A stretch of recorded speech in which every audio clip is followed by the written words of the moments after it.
¿Qué tal amigos? ¿Cómo están? Soy Luis Ramírez Reyes.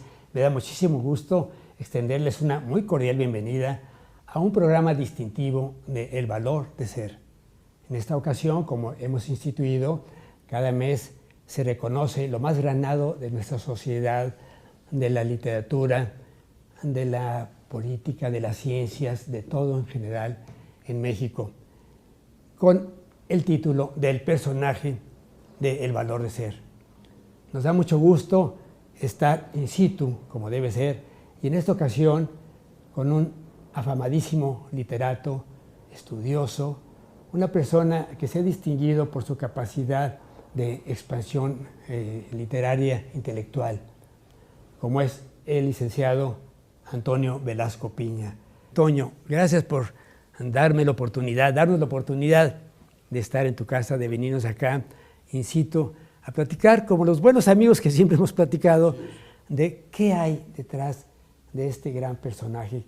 Empieza por quién es Antonio Velasco Piña. Pues soy un mexicano que tuvo el privilegio de nacer en una época particularmente interesante como es la que nos ha tocado vivir y que también por suerte he sido testigo de varios acontecimientos históricos, ¿no? Para empezar, tuve la suerte de estudiar con los hermanos de las escuelas cristianas que habían venido a fundar a México las primeras escuelas lasallistas, que era un grupo de franceses muy auténticos maestros, muy auténticos difusores de lo que fue la gran obra lasallista en Europa y que querían hacerlo también aquí en México. Esto fue en la década de los 30. Entonces, por ejemplo, me tocó vivir la Segunda Guerra Mundial aquí en México, teniéndolos a ellos como personas profundamente interesadas en lo que estaba ocurriendo en Europa, ¿no? Es decir, nos transmitían, por ejemplo, todos las proclamas del general de Gaulle, ellos eran franceses, entonces toda esta Francia ocupada. Incluso yo recuerdo un hecho que me impresionó mucho cuando un día nos reúnen a todos en el patio y el señor Joubert, que era el subdirector de la escuela, se presenta y él había peleado en la Primera Guerra Mundial, era hermano de las escuelas cristianas, pero en la Primera Guerra Mundial había peleado en el ejército francés y nos dice, París ha sido liberado. Y entonces esto produce una gran emoción en todos los estudiantes porque habíamos ido siguiendo la escuela de la guerra. Y entonces vamos a cantar la marsellesa y a izar la bandera francesa. Entonces como si estuviéramos en una escuela de Francia que acababa de ser liberada del dominio nazi, todos cantamos la marsellesa. ¿Qué sentías en esos momentos, te acuerdas? Pues sí, esa transmisión del auténtico patriotismo, del auténtico amor a tu país que nos transmitía un francés y que eran valores universales, como era el valor de la libertad, como era el valor del cristianismo, que había intentado ser, pues digamos, aniquilado por ese movimiento tan perverso como fue el nazismo, ¿no? Y entonces precisamente a este mismo maestro Joubert le debo el haber empezado a interesarme profundamente en la historia porque nos consiguió un maestro que se apellidaba Aguilar, que era historiador de profesión, para todas las materias de historia que le impartiera este señor, que te transmitía ese interés.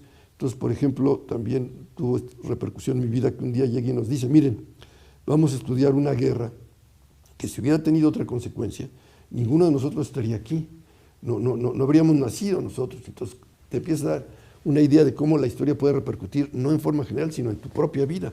Dice, porque no habría existido México como lo conocemos ahora, y no habría existido Europa y la cultura occidental, tal como lo conocemos, porque Europa, nos dice, no es un continente geográfico, es una península de Asia.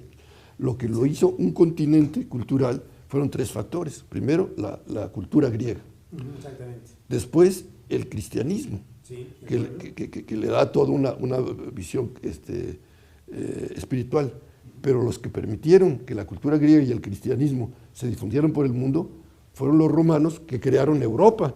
Dice, porque los romanos son los que unificaron Europa con un mismo idioma, que después derivó en varios idiomas, entre otros el español. El latín. El latín, del latín va a salir el español, sí, va a salir el francés, va a salir el portugués, va a salir obviamente el italiano y el gallego. ¿Las lenguas vivas? Había lenguas vivas y lenguas muertas. Sí. Eran las vivas en este caso. Se van a convertir en lenguas vivas, el latín se va a convertir en lengua muerta, ¿me entiendes? Pero las Las lenguas hijas del latín son las que van a permitir todos los idiomas romances, entre otros el español. O sea, efectivamente, no estaríamos aquí ni tú ni yo hablando español si no hubiera sido porque Roma fue la que ganó esta guerra contra Cartago, ¿no?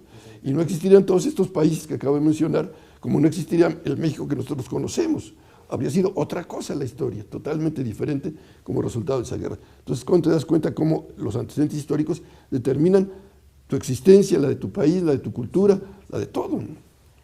¿Cómo va creciendo? Bueno, ¿dónde nació Antonio Velasco Piña? Yo nací en una pequeña población del estado de Guerrero que se llama Buenavista de Cuéllar, que está cerca del estado de Morelos, con esta circunstancia un tanto paradójica, que mi padre fue un modesto ranchero de esa región, y mi madre era hija de una familia muy aristocrática, porfirista, de aquí de la Ciudad de México. Entonces eran dos ambientes muy contrastantes.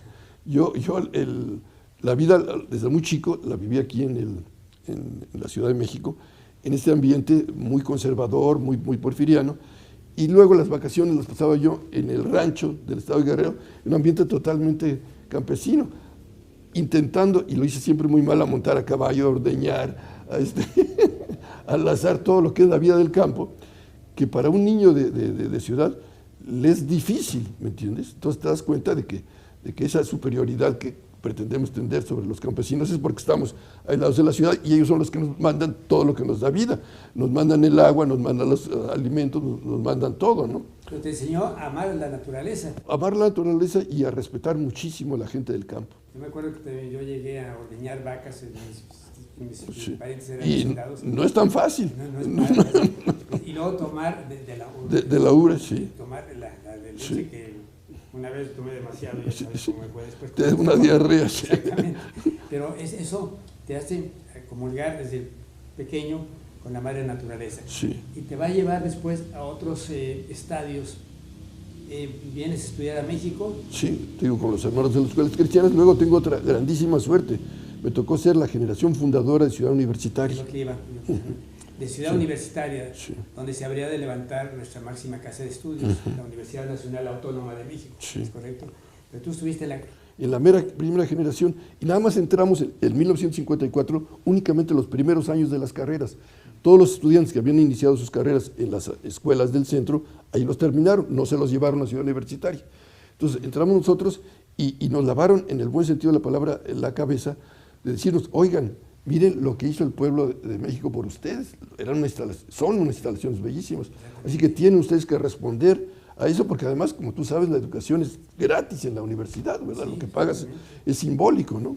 Entonces, sí, fue una generación que tomamos muy en cuenta eso, ¿no? Que realmente había sido un privilegio el estrenar esa maravillosa ciudad con unos campos deportivos que antes no tenían los estudiantes de la universidad. Un estadio de maravilla, unas albercas, canchas de fútbol, de todo, ¿no? Estaba en la periferia de la ciudad. No. En aquella época dijeron, oigan, esa universidad es la más cercana de Cuernavaca, no de la Ciudad de México.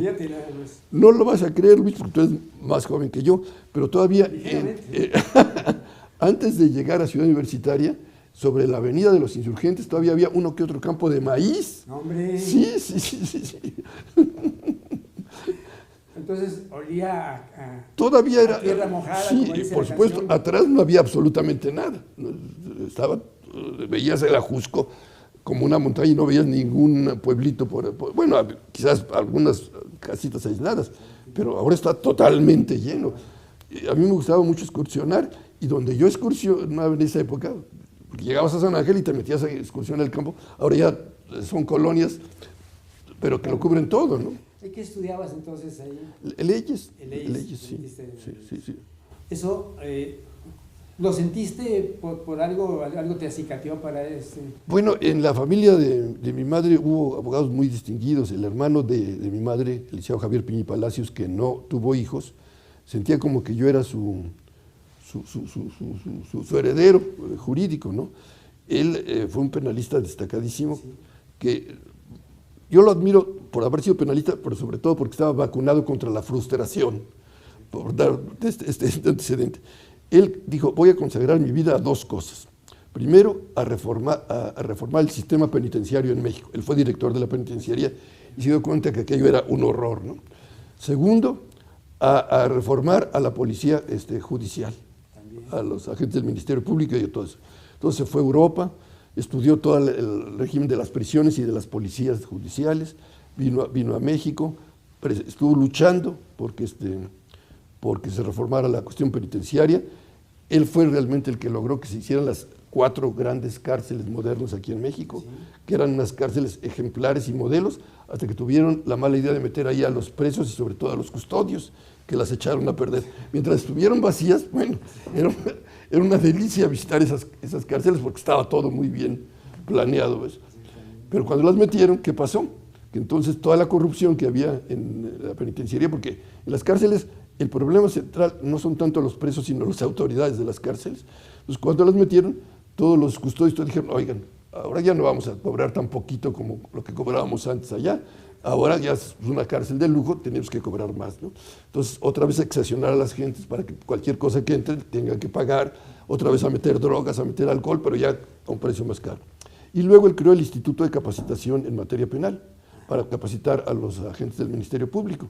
Y pasó exactamente lo mismo. A la hora que empezaron a salir los policías judiciales y los agentes del Ministerio Público, dijeron, oiga, ya no vamos a cobrar una mordida tan bajita como la que cobrábamos antes, porque ahora ya estábamos capacitados. Entonces, resultó peor. Entonces, esto que lo debía haber frustrado totalmente a mi tío, es decir, bueno, dediqué mi vida a todo esto y ha sido un fracaso. No. Él seguía insistiendo, lo llamaban de cualquier estado de la República. Oiga, maestro, que queremos aquí hacer una reforma penal. Allí velo otra vez.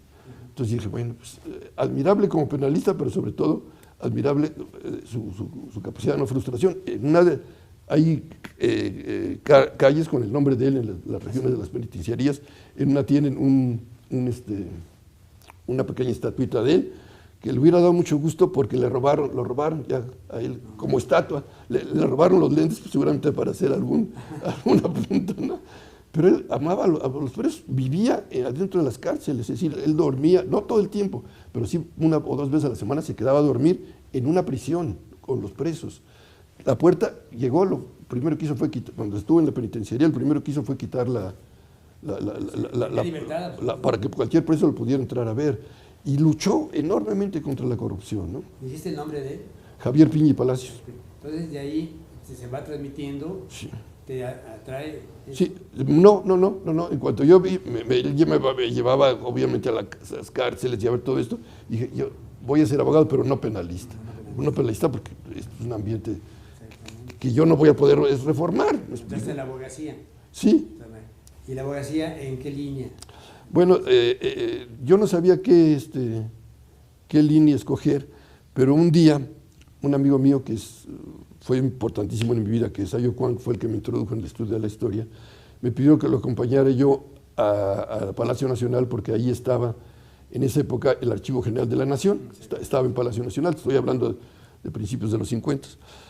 Y casualmente yo vi que pasaba una muchacha de la que inmediatamente me enamoré, que ella era abogada y era la secretaria particular del director del impuesto sobre la renta, ¿me entiendes? Entonces yo dije, no, pues yo tengo que entrar a trabajar aquí al impuesto sobre la renta para poder estar cerca de ella, ¿no?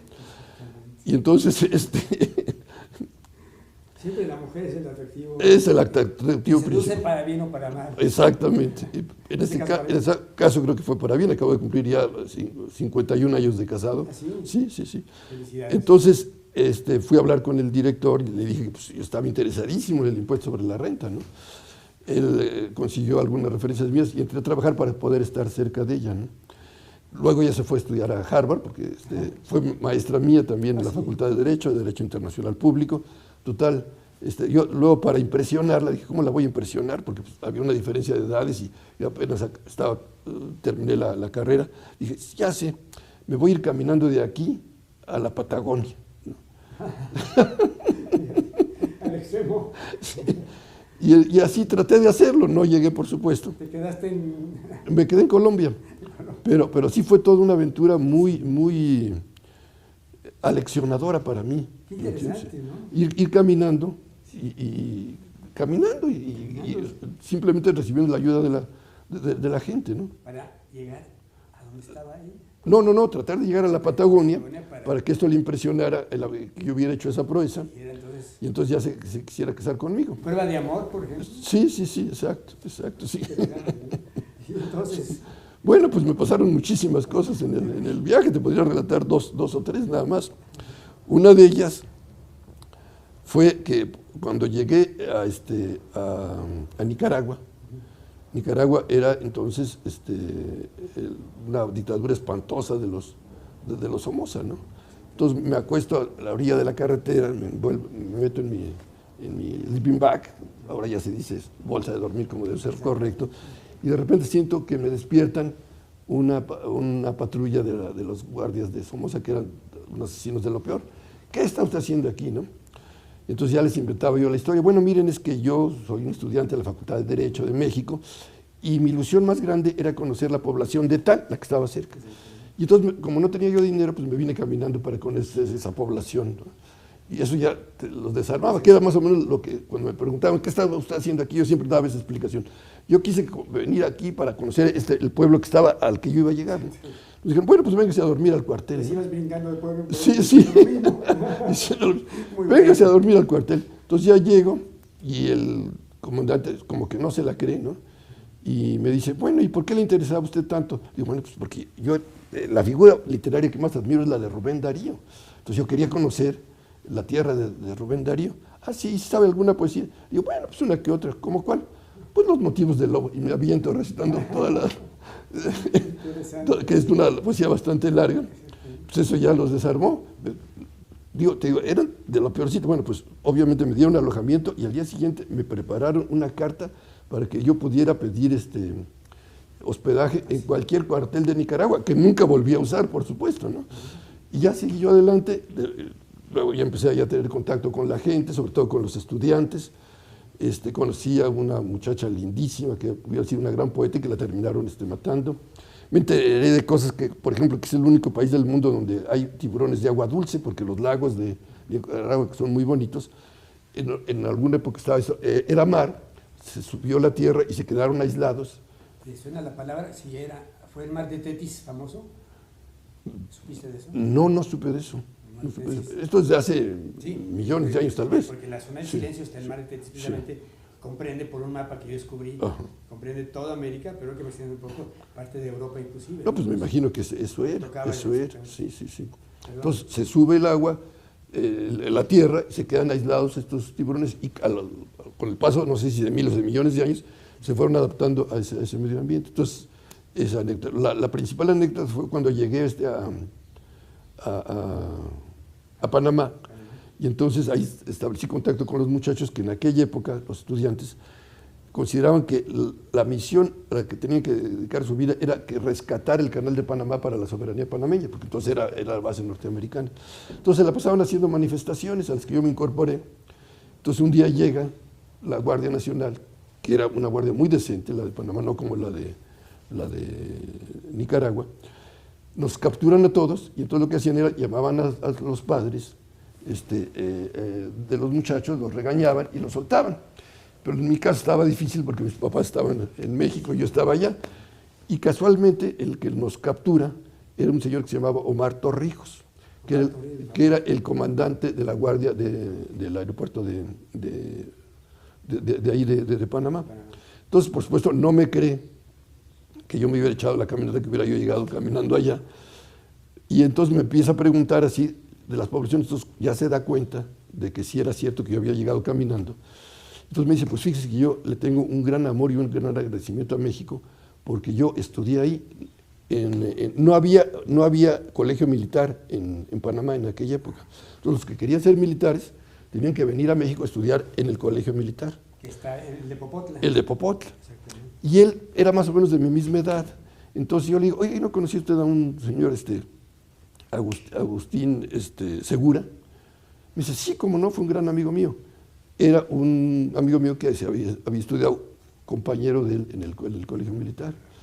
Entonces me dicen, bueno, mire, usted no va a poder seguir caminando porque no puede usted atravesar el tapón del Darién. El tapón del Darién es una selva cerradísima que existe entre Colombia y Panamá. Usted no la va a poder atravesar caminando, se va a morir ahí. pero yo voy a ver la forma de conseguir cómo puede usted pasar. Lo voy a poner en contacto con una chamana, que es una maravilla de mujer. Y entonces ella me puso en contacto, era muy amiga, de un capitán que llevaba, de una barcaza, ese capitán es una barcaza muy grande, en que llevaban contrabando de licor de Panamá, que es regalada a Colombia. Pero para hacerlo tenían que llevarlo primero a una isla que se llamaba San Andrés, que era una isla virgen, ahorita te platico de ella, porque ahí les legalizaban el contrabando para luego meterlo a Colombia. Entonces, este viajecito que yo hice en esta lancha entre Panamá y esta isla de San Andrés fue determinante en mi vida, porque en este barquito iban 2 personas aparte de mí, un alemán y un negro. El alemán era un mercenario que se iba contratando en algunas partes, en cualquier parte donde quisieran contratarlo como mercenario. Pero como ya estaba muy grande, dejó de ser mercenario y se dedicó a contrabandear licor de Panamá a Colombia, y era la persona más amargada que tú te puedas imaginar. Es decir, para él no había mujer honesta, todos los hombres eran unos bandidos. Bueno, el carácter. Había dejado hijos regados por todas partes del mundo y era un tipo ya totalmente solitario, ¿no? Entonces, había recorrido todo el mundo, el país que tú le hablaras, él lo conocía. Bueno, había tenido una vida llena de aventuras y de asesinatos que había cometido y demás. Bueno, y el negro era todo un personaje y su historia era la siguiente. Sus padres habían sido esclavos ingleses porque la isla de San Andrés había sido posesión inglesa y sus padres de él habían sido esclavos. Entonces él nunca había salido de esta isla de San Andrés. Había pasado toda su vida en esa isla, pero ya llega a los 60 años más o menos y se muere su esposa, que había sido una pareja maravillosa. Entonces él dice, bueno, ¿qué voy a hacer? Dice, me voy a dedicar a recorrer el mundo, ¿no? Entonces se va en este mismo barquito de San Andrés a Colón, en Panamá, en Colón, Panamá, y entonces está como 2 semanas en Colón, y dice, bueno, ya conocí el mundo, me voy a regresar a mi isla. Y se regresa, entonces empiezo a platicar con él, una gente con una sabiduría, un señor analfabeto que nunca había salido de una islita aislada, porque en aquella época San Andrés era una isla aislada. Entonces me dice, véngase a mi casa, vamos, nos desembarcamos ahí, nos vamos caminando hacia su chocita, y de repente llega una jovencita, lo ve, lo abraza llorando, se regresa, se sale corriendo la niña, y al rato empieza a llegar gente. Resulta que este señor era, haz de cuenta, como el patriarca de la isla. Entonces al día siguiente restablece su vida, el señor se levantaba, siempre había alguna hija o nieta que lo atendía, se acostaba en una hamaca y empezaban a llegar las gentes a plantearles todos sus problemas, y él de esa isla y hasta de otras, llegaban gente a visitarlo, le planteaban sus problemas, a veces decían, no, esto es privado, entonces la gente se iba y hablaba nada más con la persona. No hacía otra cosa en todo el día más que recibir a la gente, no les cobraba un solo centavo, pero toda la gente llegaba y le llevaban gallinas y huevos y quesos y todo, ¿no? Una especie de chamán que era de... Pero el chamán totalmente espiritual, ¿me entiendes? Es decir, simplemente era un gran psiquiatra. Consejero. Era un gran consejero y un gran psiquiatra con un sentido común extraordinario. Entonces, a tal grado que me dice, bueno, ¿y realmente usted qué está haciendo aquí? ¿Cómo llegó usted aquí, no? Entonces, a él, si no me atrevía a echarle el cuento de que yo quería conocer la isla porque ni sabía que existía esa isla, ¿no? Y dije, no, pues fíjese que yo estoy enamorado de una mujer, pero ella es 6 años más grande que yo, ya es una abogada. Le dije la pura verdad. Me dice, oiga, ¿y ya le dijo usted a ella que está usted enamorado de ella? Le dijo, no, nunca se lo he dicho. Dice, pues no estaría mal que se lo dijera. Dice, pero si se lo dice, mándale una carta, pero no se la vaya a mandar desde aquí porque nunca le va a llegar. Entonces, váyase usted a Colombia, otra vez me hice en este barquito, porque cuando yo salí de Colombia, bueno, ni siquiera mi novia, sino la que iba a ser mi novia y luego mi esposa, me había dado una dirección en Bogotá de un compañero que había estudiado con ella en Harvard para que poder mandar cartas, y fue la dirección que yo le dejé a mi familia y a mis amigos, porque si me querían escribir, yo algún día iba a llegar a Bogotá, ¿no? Entonces eso hice, ¿no? Y aquí sí la cosa se me puso muy difícil. ¿Por qué? Porque mientras yo caminé en Centroamérica era muy fácil, las poblaciones están muy cercanas, por todos lados hay gente. A la hora que te metes a atravesar los Andes caminando por el mismo, la cosa es... ¿Para llegar a Perú? No, a Bogotá. a Bogotá, a la capital de Colombia. Bueno, me dio una agotada y una extenuada terrible, ¿me entiendes? Y los cambios de altitud, entonces llegué ya muriéndome casi a Bogotá. ¿Cómo te transportabas ahí también? Caminando. ¿También? Caminando. Sí, llegué a la casa de este abogado, que había sido compañero de Gaby, y entonces la carta yo se la había mandado a ella desde Barranquilla, la carta diciéndole que estaba en una rodilla. Entonces llegué y ya estaba una carta de Gaby diciendo, mira, déjate de hacer locuras y payasadas y vente aquí a México, ¿no? Entonces dije, bueno, ¿y ahora cómo me regreso? ¿Nunca habías pensado en el Nunca en el regreso, ¿no? Entonces, afortunadamente tenía yo una tía rica que le mandé una carta, entonces ella pagó mi viaje ya por avión desde Bogotá hasta la Ciudad de México, entonces ya vine aquí, se inició el noviazgo y me casé y ya se inició la aventura más maravillosa y más difícil de la vida, que es la del matrimonio. En lo personal lo conozco, una prueba igual de amor, definitivamente, y de conquista, ¿no? Qué interesante. ¿No? Bueno, pues ya te digo, se inició el matrimonio. Una última cosa que me gustaría contarte es que cuando ella se fue a Harvard, yo me quedé como secretario particular del director del impuesto sobre la renta, en el último año de leyes antes de casarme. Y tuve también, bueno, conocí mucha gente por el puesto en el que estaba yo, pero la más interesante fue que un día estaba yo trabajando y la secretaria del director me dice, oiga, fíjese que está hablando Diego Rivera, que le quiere mentar la madre al señor director. Entonces, pásemelo. Señor, dice, ¿este es el director del impuesto a la renta? Le digo, no, soy su secretario particular. Me dice, oiga, pero yo pedí hablar con el dueño del circo, no con uno de sus animales. Le digo, no, bueno, es que para que le pase la llamada, tiene usted que explicarme por qué quiere usted hablarle para mentarle la madre, ¿no? Entonces me dice, es que pasó lo siguiente, me vinieron a tratar de embargar unos tales por cuales empleados de ustedes, que porque yo no pago impuestos sobre la renta. Y por supuesto que no lo pago ni lo voy a pagar nunca porque el gobierno me dijo son unos bandidos. Dije, bueno, pues lo voy a pasar al director. El director, Eliseo Marguén, un agente con una mano izquierda fabulosa, ¿no? Entonces lo paso y me quedo yo oyendo la conversación. Y entonces le dice Eliseo Marguén, mire, señor Rivera, me da mucho gusto que usted me haya llamado. Soy el director del impuesto a la renta, usted comprenderá que no puedo estar yo de acuerdo en que usted no quiera pagar impuestos, pero le hago esta propuesta. ¿Por qué no, en vez de pagar este dinero, no le dona usted al pueblo de México un cuadro? Dice que el otro, no, dice, ¿y cómo sé que no se lo van a robar los políticos? Dice, bueno, porque se le daría publicidad a su donación y se pondría en un museo público para que todos lo pudieran ver. Dice, entonces no le voy a donar un pueblo, le voy a donar 3 cuadros. No le iba a donar un cuadro, sino 3. Mañana se los llevo. Diego Rivera. No, vas a ver la consecuencia que tuvo esto. Entonces, y Margarita dice, bueno, ¿y ahora qué hago? Porque pues, obviamente era algo totalmente fuera de cómo funcionan las cosas.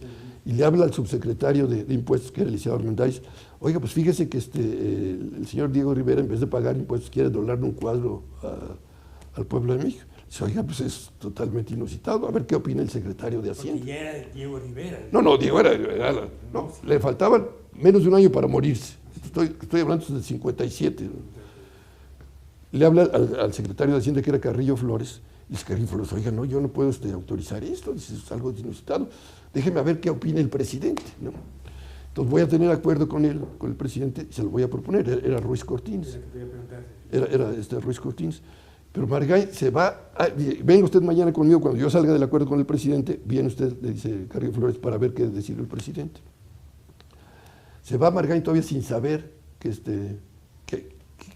cuál era el acuerdo del presidente, y llega Diego Rivera y no estaba Margay. Digo, señor Rivera, ahorita va a regresar el señor director de acuerdo con el secretario de Hacienda para recibirlo a usted. Y le digo, le quiero decir que yo le tengo una gran admiración a su obra y que todos los días cuando llego a Palacio Nacional, en vez de subir por el elevador, subo por la escalinata para ver toda la obra de usted y ya después me dice, pues qué bueno, pero le aseguro que usted nunca ha visto mi obra, pero nunca le ha entendido nada. Me dice, bueno, tal llega Margay, ¿no? Por supuesto ya te podrás imaginar lo que dijo el Ruiz Cortines, que tenía 2 dedos de frente. Claro que sí, dijo, acéptenle a ese señor.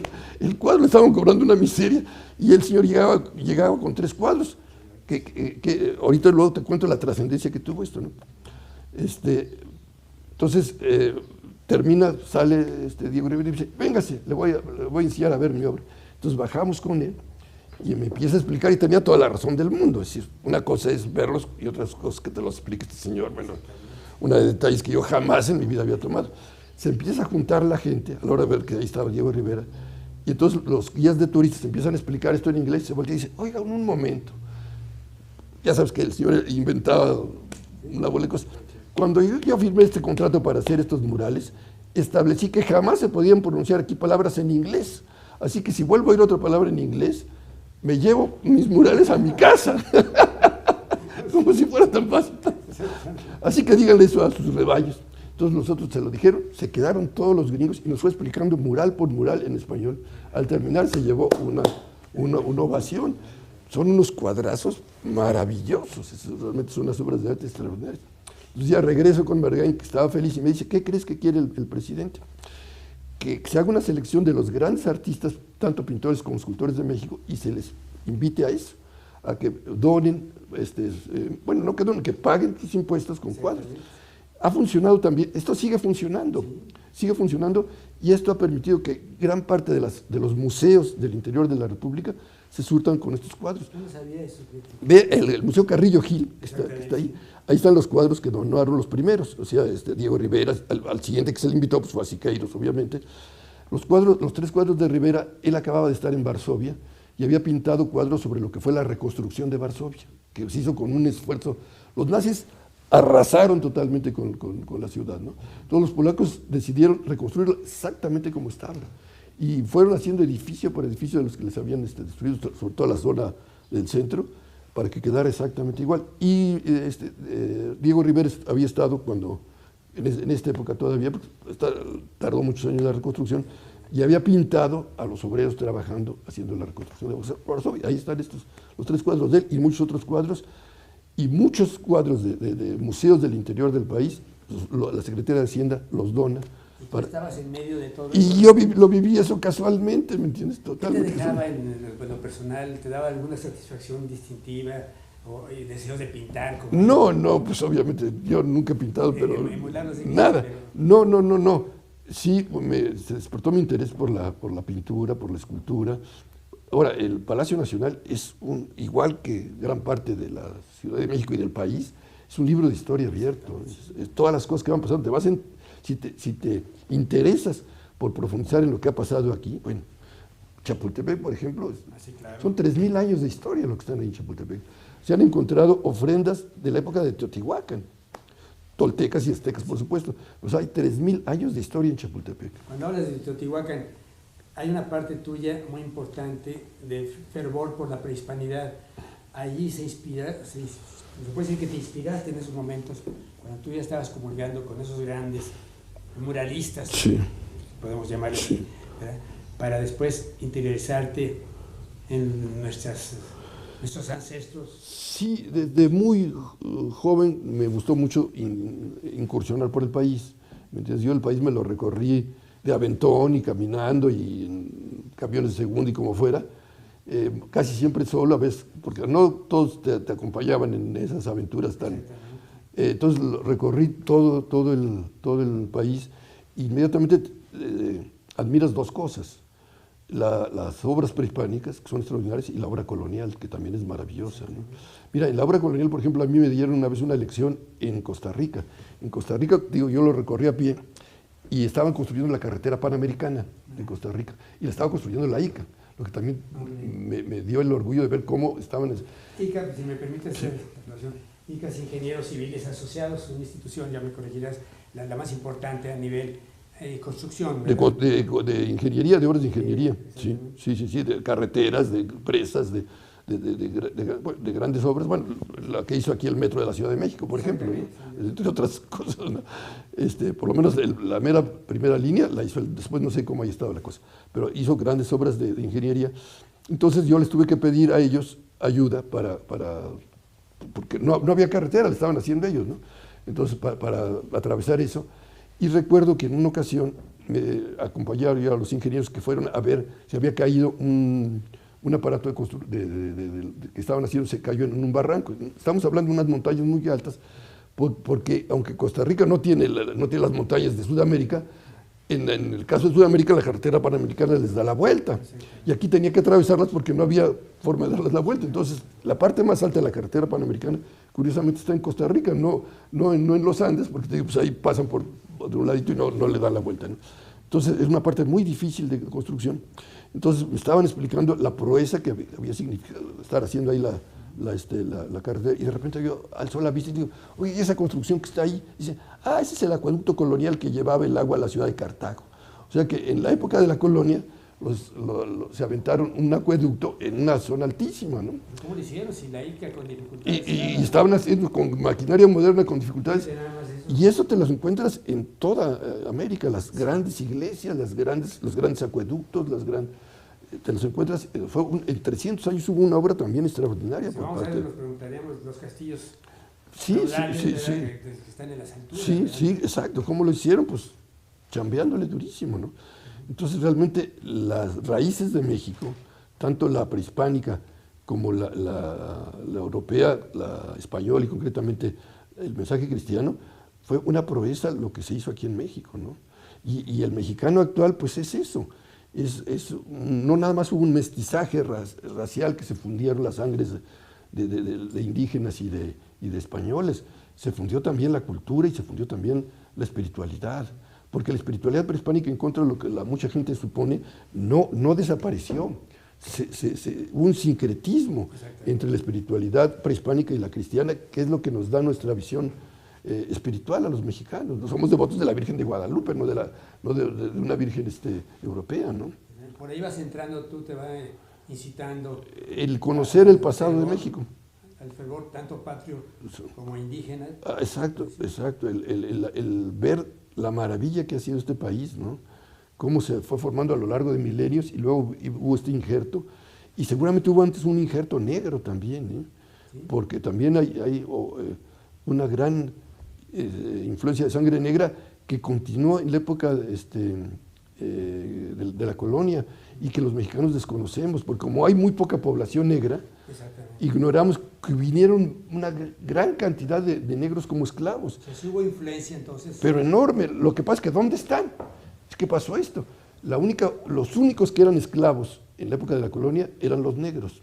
Los indígenas, por muy amolados que estuvieran, no eran esclavos. Esto significaba que tú no los podías comprar y vender como cosas, ni los podías matar como si fueran animales a los indígenas. Pero no se supone que los españoles tomaban a los indígenas para sus tareas más elementales. Sí, ¿no? Pero no para todas, porque por ejemplo para la minería no aguantaban los indígenas. Entonces trajeron precisamente por eso a los negros. O en los lugares de mucho calor era tan pesada por ejemplo el azúcar, que trajeron a los negros para eso. Pero los negros sí eran esclavos. Entonces la única forma en que los negros podían salvar a sus hijos de ser esclavos era no teniendo hijos entre ellos. Porque si un negro tenía un hijo con una indígena, con un mestizo, ya su hijo ya subía a una escala diferente ya no lo podían vender a su hijo, ya no era esclavo. Entonces procuraron eso, no mezclarse entre ellos, sino mezclarse con otros para salvar a sus hijos de la esclavitud. Entonces por eso conservar la sangre. ¿Dónde? Conservar la sangre. Al contrario, que se perdiera la sangre y se salvara el hijo, que ya no fuera esclavo. Porque digo, si una negra tenía un hijo con un indígena, con un mestizo, su hijo ya no era esclavo, ya no lo podían comprar y vender.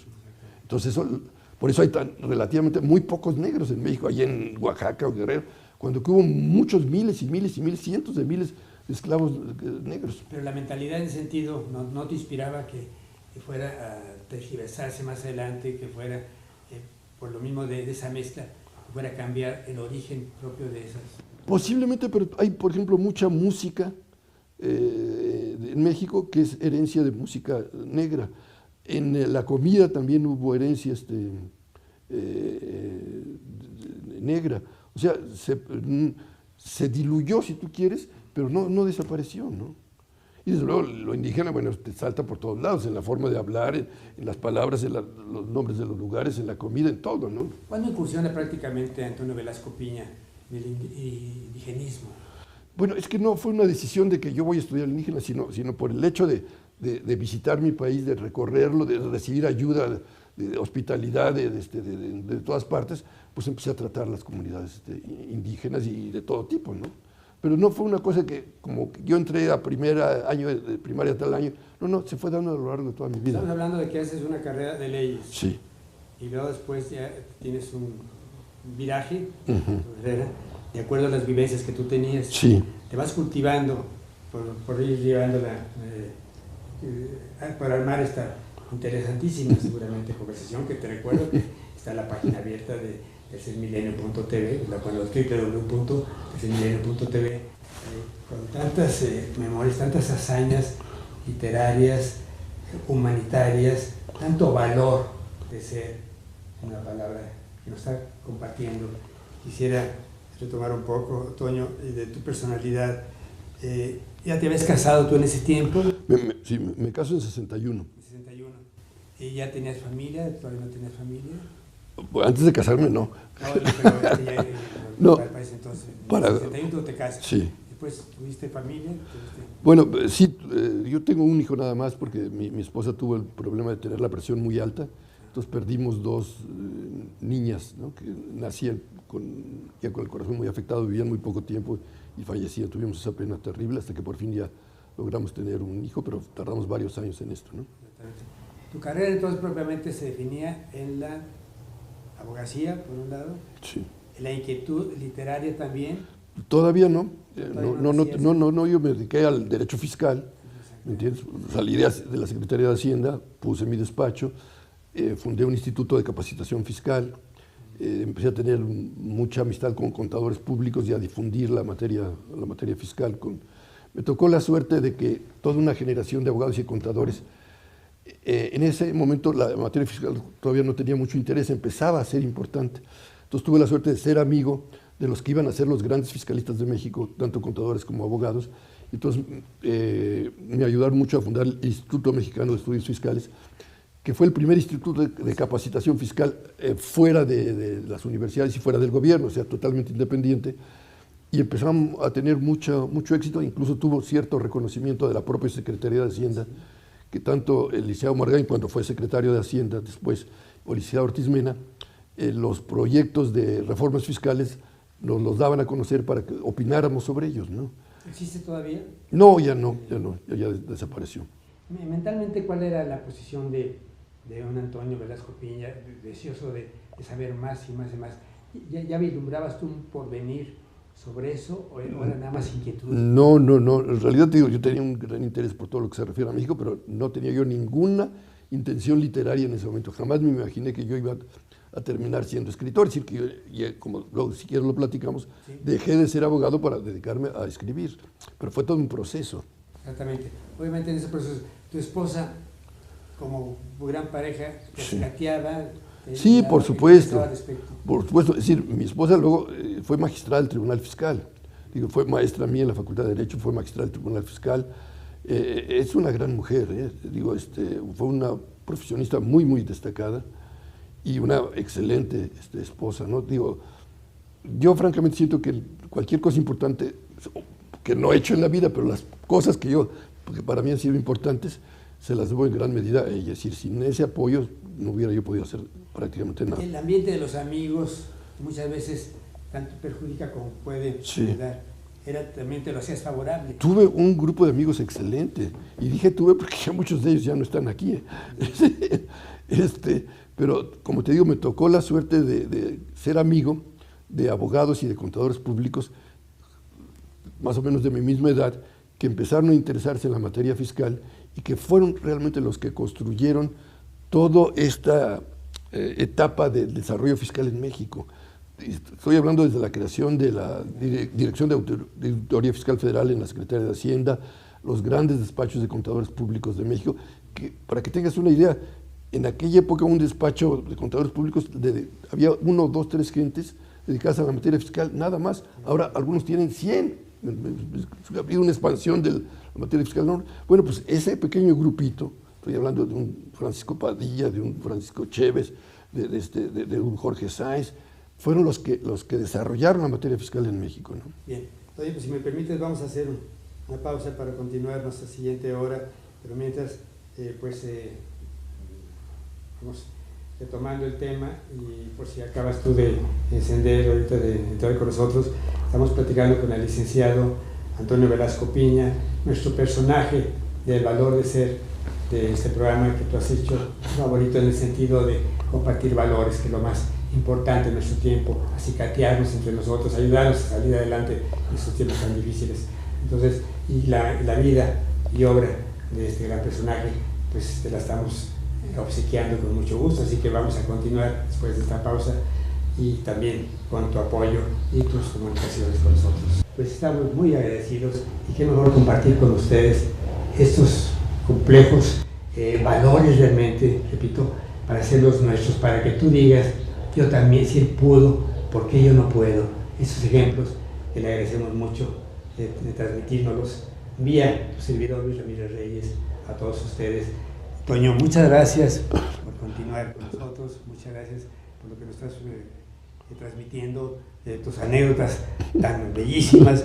Y ahora pues vamos a entrar en una materia. ¿Qué pasa contigo? Estamos deseosos de... Y la escritura, ¿cuándo se vuelve escritor? ¿Cómo fue tu vida a partir de... ¿Cómo llegamos a eso? ¿No? Eso, el 68, sí. Por ejemplo. Bueno, mira, un antecedente también muy importante en mi vida, que fue la que me permitió llegar a ser escritor, fue que tuve como maestro a un personaje que fue amigo mío. Mientras yo estudiaba leyes, él estudiaba historia en la Facultad de Filosofía y Letras de la UNAM, que fue Ayo Cuán. Es el seudónimo con el que él se presenta y que escribió un libro que es bien importante, que se llama La mujer dormida debe dar a luz.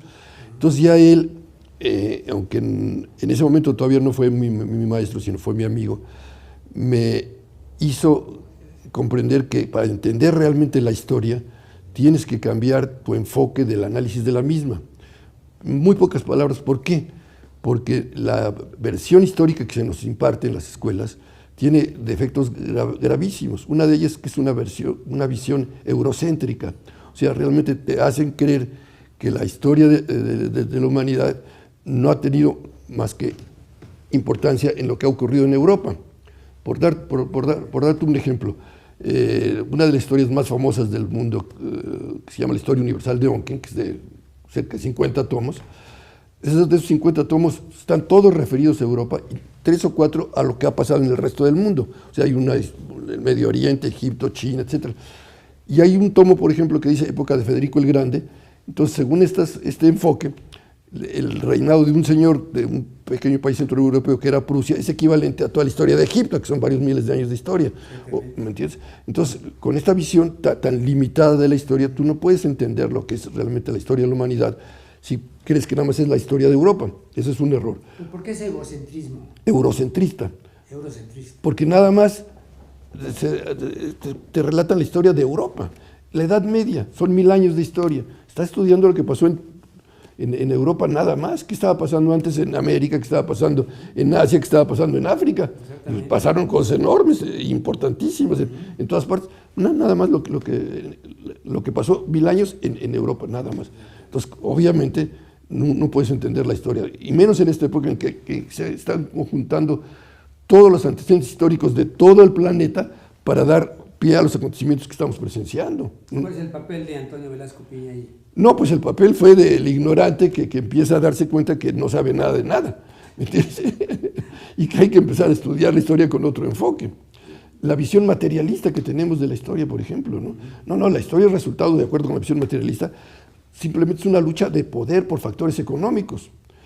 Y esto es tan trágico que, por ejemplo, la visión marxista, que entusiasmó a millones y millones de personas, que produjo una decepción tremenda. Es decir, durante 150 años la gente intentó hacer revoluciones comunistas porque creían que eso era el futuro de la humanidad. ¿Por qué? Porque el señor Marx precisamente nada más tenía una visión eurocéntrica, no conocía más que la historia de Europa. Si hubiera conocido un poco más de historia, se habría enterado que en Perú, muchos siglos antes, había existido una organización mucho más socialista de lo que jamás llegó a ser la Unión Soviética, que fueron los incas, ¿me entiendes?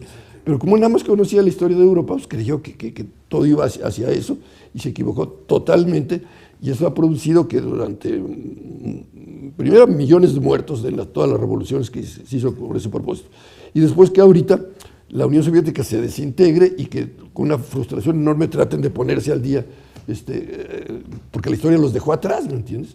Entonces, Ayocuan, él se llamaba Manuel, me empezó a introducir en esa visión de la historia que fuera planetaria, no eurocéntrica, que fuera no lineal, sino en espiral, porque los acontecimientos se van dando no siempre en forma lineal.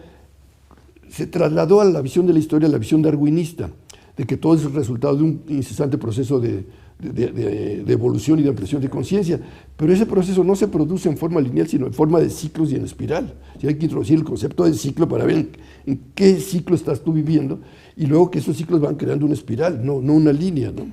Y luego la parte de que no es nada más producto de efectos materiales, que tienen su importancia, pero mientras no atiendas a los factores de tipo espiritual, cultural, no te explicas la mayor parte de los acontecimientos más importantes de la historia, ¿no? Entonces, para él fue importantísimo para mí ese antecedente, ¿no? ¿Cuál es tu primer paso al respecto? ¿Se puede recordar? Tomar conciencia de mi ignorancia, de que no sabía yo nadie, que tenía que empezar a estudiar historia. Sí. ¿Entras a estudiar? ¿Por qué lado? En forma totalmente autodidacta, aunque sí, por ejemplo, para mí fue una gran ayuda tomar clases como oyente, tanto en la Facultad de Filosofía e Historia, en la Facultad de Filosofía, en la carrera de Historia, que me permitieron entrar de oyente, y en el Colegio de México. Conocí a Daniel Villegas, cuando era el director del Colegio de México, y me dijo, no, mire, aquí es muy distinto, aquí les pagamos a los estudiantes por estudiar. ¿Ah, sí? Sí, pero obviamente tienen ustedes que dejar totalmente lo que están haciendo, y le dije, no, pues yo no puedo porque yo ya estoy casado y estoy recibido.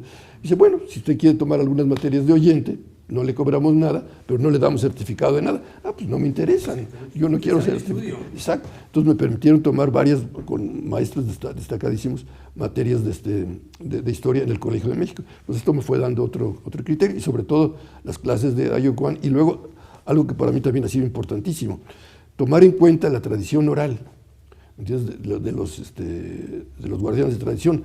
Por ejemplo, yo el libro de Tlacaelel lo pude escribir gracias a que el doctor Fernando Orcasitas, que era un antropólogo extraordinario, pero que él sí vivió toda su vida de antropólogo, no en un despacho, sino la vivió en las comunidades indígenas, para ir recabando directamente su información. Entonces él conocía a los guardianes de tradición, a lo que llaman los oyentes, o los que oralmente explican toda una tradición oral. Entonces él escribió, el maestro Orcasitas, excelentes libros de teatro náhuatl, de cuentos náhuatl, de mitos náhuatl, pero los escribió y se los publicó la UNAM. Yo adoro la UNAM, pero como distribuidora de libros es lo peor que hay, ¿me entiendes? Era para ella nada más. Sí, no. Entonces él quería que mi libro de Tlacaelel lo editara la UNAM, y le dije, no, maestro, no va a salir de las bodegas de la UNAM. Yo quiero, y además quería que lo escribiera yo muy académicamente, en que cualquier afirmación que yo hiciera, nota, esto está tomado del códice tal, de la crónica tal, del informante oral tal. Dije, esos libros se le caen al lector de las manos a la segunda página. Entiendo, porque te preguntabas, ¿y dónde estoy yo? ¿Dónde está Antonio Velasco King? Porque nos pasa a los escritores. Sí. Pero ¿dónde está tu servidor Luis Ramírez Reyes? Porque estoy citando a todo el mundo, pero... Sí, ¿y dónde estoy yo? No, exactamente. Y ahí es donde empieza ya tu Entonces entra mi rol, que dije, bueno, lo voy a hacer como novela histórica, para hacerlo interesante, no en forma académica. Como novela histórica, entendiendo, no como invención. La historia no tienes que inventarle nada, porque los personajes son superiores a cualquier imaginación. Si Hitler no hubiera existido y alguien hubiera hecho ese personaje, nadie hubiera creído jamás que podía haber existido un ser tan perverso como él, ¿verdad? Oye, no, pero la historia lo hizo. Un personaje como Nezahualcóyotl, si no hubiera existido, nadie podría creer que un personaje pudo ser al mismo tiempo poeta, filósofo, estadista, militar, urbanista. No, pues no puede ser. Sí, pues ahí está, ¿verdad? Es el mismo caso de Leonardo da Vinci. Una lumbrera. Sí. Entonces, tomé por ese camino. ¿Me entiendes? Pero para meternos un poco a novela, no es tergiversarlo un poco. No, porque el verdadero novelista novela histórica no tiene que tergiversar los hechos. Por ejemplo, si tú le atribuyes a un personaje lo que está soñando o lo que está pensando, pues lo estás novelando. Sí, pero si esos sueños o esas utopías que él tenía o esos pensamientos van a estar avalados por lo que él hizo, pues ya está sustentado, porque, bueno, es que él soñaba esto, ¿y cómo sabe usted lo que soñaba? Pues porque lo hizo. O sea, ¿cómo él idealizó tal cosa? Pues porque hizo esta obra. Digo, no. Siempre me he hecho esa pregunta, ¿en qué momento la novela mata al personaje real? Sí. ¿O en qué momento lo vitupera o lo ensalza? No. Pero también lo hace ficticio. Sí, yo creo que al contrario lo humaniza y te permite mejor comprensión. Por ejemplo, para mí la novela histórica más extraordinaria es La guerra y la paz de Tolstoy. Si tú no, de Tolstoy, si tú no lees eso, difícilmente puedes entender lo que fue la invasión napoleónica a Rusia, porque te van a describir lo que estaba pasando por fuera. Sí, bueno, pero ¿qué estaba sintiendo? ¿Qué estaba pensando el zar, Kutuzov, el general ruso? ¿Qué estaba pensando Napoleón? ¿Qué querían ellos? No, nada más iban ahí a lo tonto. Entonces, si no interiorizas en el alma de esos personajes, ¿qué es lo que va a hacer Tolstoy y en general el autor serio de novelas históricas? Es una descripción muy fría y muy superficial, sobre todo. ¿Me puedes explicar, perdón que me salte algunas cosas, a Regina y ahí la puedes entender perfectamente? Claro. Digo, vamos a tener que hablar mucho de ella porque para mí es el personaje central de mi vida, y el movimiento del 68, lo mismo. No lo vamos a poder entender si no se conoce lo que realmente se intentó hacer y lo que se logró hacer en ese movimiento. Si te quedas nada más pues, unos borlotes, en todas partes del mundo empezó a haber borlotes, entonces había manifestaciones, y bueno, ¿y qué con esas manifestaciones? No, pues no sirvieron de nada porque no se cambió una sola ley, no cambió un solo gobierno. En ese momento, en 69, esa fue la conclusión a la que se llegó. Toda esa agitación que sacudió al mundo entero no sirvió de nada porque no cayó un solo gobierno, no se cambió una sola ley, no pasó nada. Oye, espérate, analiza ahora las consecuencias de ese movimiento 45 años después y verás que todos los grandes acontecimientos de la historia de estos 45 años son resultado de ¿qué? De la toma de conciencia que tuvo la humanidad en el 68. Fue una toma de conciencia planetaria que se dieron cuenta en el 68 de que había un montón de cosas que estaban muy mal y que estaban sustentadas en falsedad, como eran, por darte un ejemplo, los países de los sistemas socialistas era pura mentira. No había ni comunismo ni socialismo. ¿Cuál igualdad? Y todo el proletariado. No era cierto. Eran unas pandillas burocráticas que estaban adueñadas del poder, que jamás habían sido obreros y que jamás habían se sentido iguales a los demás y que estaban usurpando todos los privilegios y la riqueza de esos países. En el 68, los pueblos de estas naciones se dan cuenta. Entonces viene el milagro que se realizó, que dijeron, bueno, hay que quitar estos gobiernos, hay que quitar este sistema, no nos vamos a matar por eso, no vamos a hacer revoluciones para eso. Y esos sistemas que eran aparentemente tan poderosos, porque tenían policías secretas y no secretas y ejército, todo, se vienen abajo. ¿Por qué? Porque como todos llegaron a esa misma conclusión, oye, pues los mismos soldados y los mismos policías dijeron, no, hay que cambiarlo porque es totalmente falso. Y 20 años después se viene ese desplome, se desintegra. La Unión Soviética, ¿verdad?, era poderosísima y tenía dominados a una bola de países. Y lo mismo, en esos países dijeron, no, bueno, no somos rusos, no existe eso de soviéticos, somos ucranianos, somos una serie de naciones. Y 20 años después se desintegra la Unión Soviética sin guerra. El comunismo se viene abajo porque era una mentira. La Unión Soviética también era una falsedad y se viene abajo, pero lo extraordinario es que se viene abajo sin violencia, ¿me entiendes? Eso es maravilloso. Y sin ir muy lejos, el mismo caso de México, ¿me entiendes? El mismo caso de México fingía ser una democracia, no era tal, era una autocracia, ¿no? En la década de los 70 muchos muchachos que entienden esto, que no se podía cambiar a través de simples elecciones, porque los resultados de las elecciones los ponía el gobierno, se organizan en guerrillas, se van a la sierra, los matan, los desaparecen y no sirvió de nada. Y en el año 2000 hay un cambio importantísimo, ¿no? Que ya en el año 2000 hay un cambio en México. En Latinoamérica lo mismo, las dictaduras militares, que eran terriblemente feroces. No hubo revoluciones para tirarlas, solitas se cayeron. Porque esa toma de conciencia que se dio en el 68 propició todo este cambio que ha ocurrido en estos años, pero que nos dio un ejemplo. No se necesita para hacer grandes cambios políticos revoluciones, guerras y matanzas, Simplemente lo que se necesita es elevar la conciencia de la gente, que es justamente, y quizás hablaremos de eso al final, la solución a la guerra en la que está ahorita metido México. No se va a ganar a balazos. Esta guerra se va a ganar cuando se eleve la conciencia y los que están ahí, los adictos drogándose, digan, ¿por qué me voy a seguir drogando si estoy atacando a mi cuerpo? Y en ese momento, si se acaban los adictos, se va a acabar el narcotráfico. No, era difícil crear un cambio de conciencia en ese tiempo, en el 68, me imagino. Era dificilísimo. Pero tú ya lo propugnabas. No, yo no lo propugnaba. Yo tuve la super suerte de estar como testigo con la persona que logró este cambio de conciencia, que fue Regina. Regina, que la has llevado inclusive al teatro, como todos sabemos, con un lucero, bueno, sí. Hay mucho que platicar al respecto. Tu libro, que no sé en cuánta edición, pero ya lleva muchas ediciones, sí. Totalmente, Regina. Como satisfacción para ti, entra al mismo tiempo en tus planes como ser humano para trascender y algún día, cuando tengas que precisamente cambiar de vida, dejar una gran riqueza literaria de conocimientos a las nuevas generaciones. Mira, te soy franco, yo no sé si mis libros literariamente valen o no la pena, no crees que es humildad, no lo sé.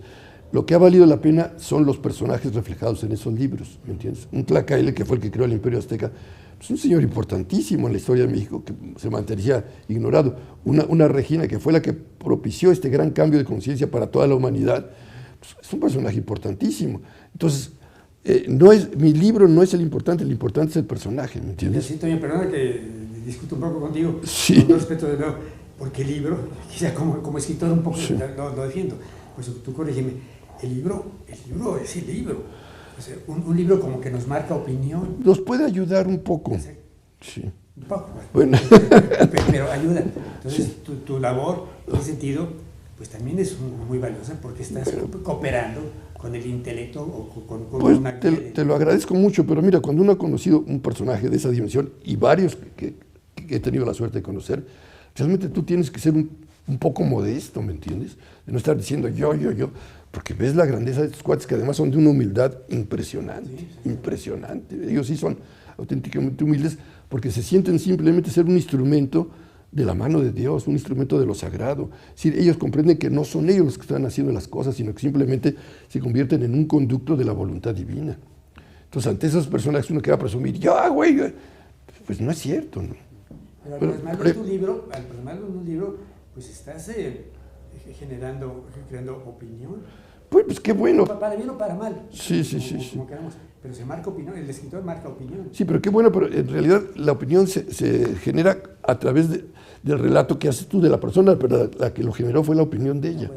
Por eso te digo, si quieres empezamos a hablar un poco de Regina y menos de mí. Bueno, del 68, te digo, pasó eso, ¿no? Es decir, que en todas partes del mundo empezaron a surgir estas manifestaciones de protesta. En el caso, por ejemplo, de todos los países socialistas, los obreros empezaron a protestar de que efectivamente había una separación enorme entre los obreros y los dirigentes, ¿no? Lo único que les podían decir era compañero, pero salvo eso, todos los demás había, el dirigente tenía casa grande, casa chica, tenía coche, tenía sirvientes. Cuando se enfermaba se iba a curar a Las Vegas y ellos vivían a duras penas trabajando el esposo y la esposa. En Estados Unidos, por ejemplo, también hubo unas protestas enormes, cuando todos los muchachos que los estaban llamando a que se fueran a pelear a Vietnam, dijeron, bueno, pero ¿por qué vamos a ir a matar a los vietnamitas que no nos han hecho nada? Pero absolutamente nada, y que además no representan ningún peligro para Estados Unidos, ni modo que nos vayan a venir a invadir, ¿me entiendes? Entonces, ¿qué hacían? Pues simplemente los muy valientes iban y regresaban su cartilla de enlistamiento y decían, métanme a la cárcel, pero yo no me voy a Vietnam. Los otros más moderados, como fue el caso del que luego iba a ser presidente Bill Clinton, pues iban a Canadá para que no los metieran a la cárcel, otros se venían para México, se escondían, pero el caso que hubo un rechazo enorme y eso propició que se tuvieran que interrumpir la guerra los norteamericanos, porque aparte que los vietnamitas le estaban dando una batalla extraordinaria, el pueblo norteamericano no estaba de acuerdo con esa guerra y estaba protestando en forma activa, tan activa como es no voy a esa guerra, ¿no? Cada país fue pasando algo diferente, ¿no? Y en México, que fue el centro de todo esto, se da este personaje Regina. Siempre me preguntan, ¿tú cómo la conociste? Bueno, yo la conocí cuando nació, porque ella nace en la aldea de los Reyes, al pie de los volcanes, que es una aldea que tiene una singularidad muy especial. Siempre ha ocultado los hechos muy importantes que han ocurrido en ella.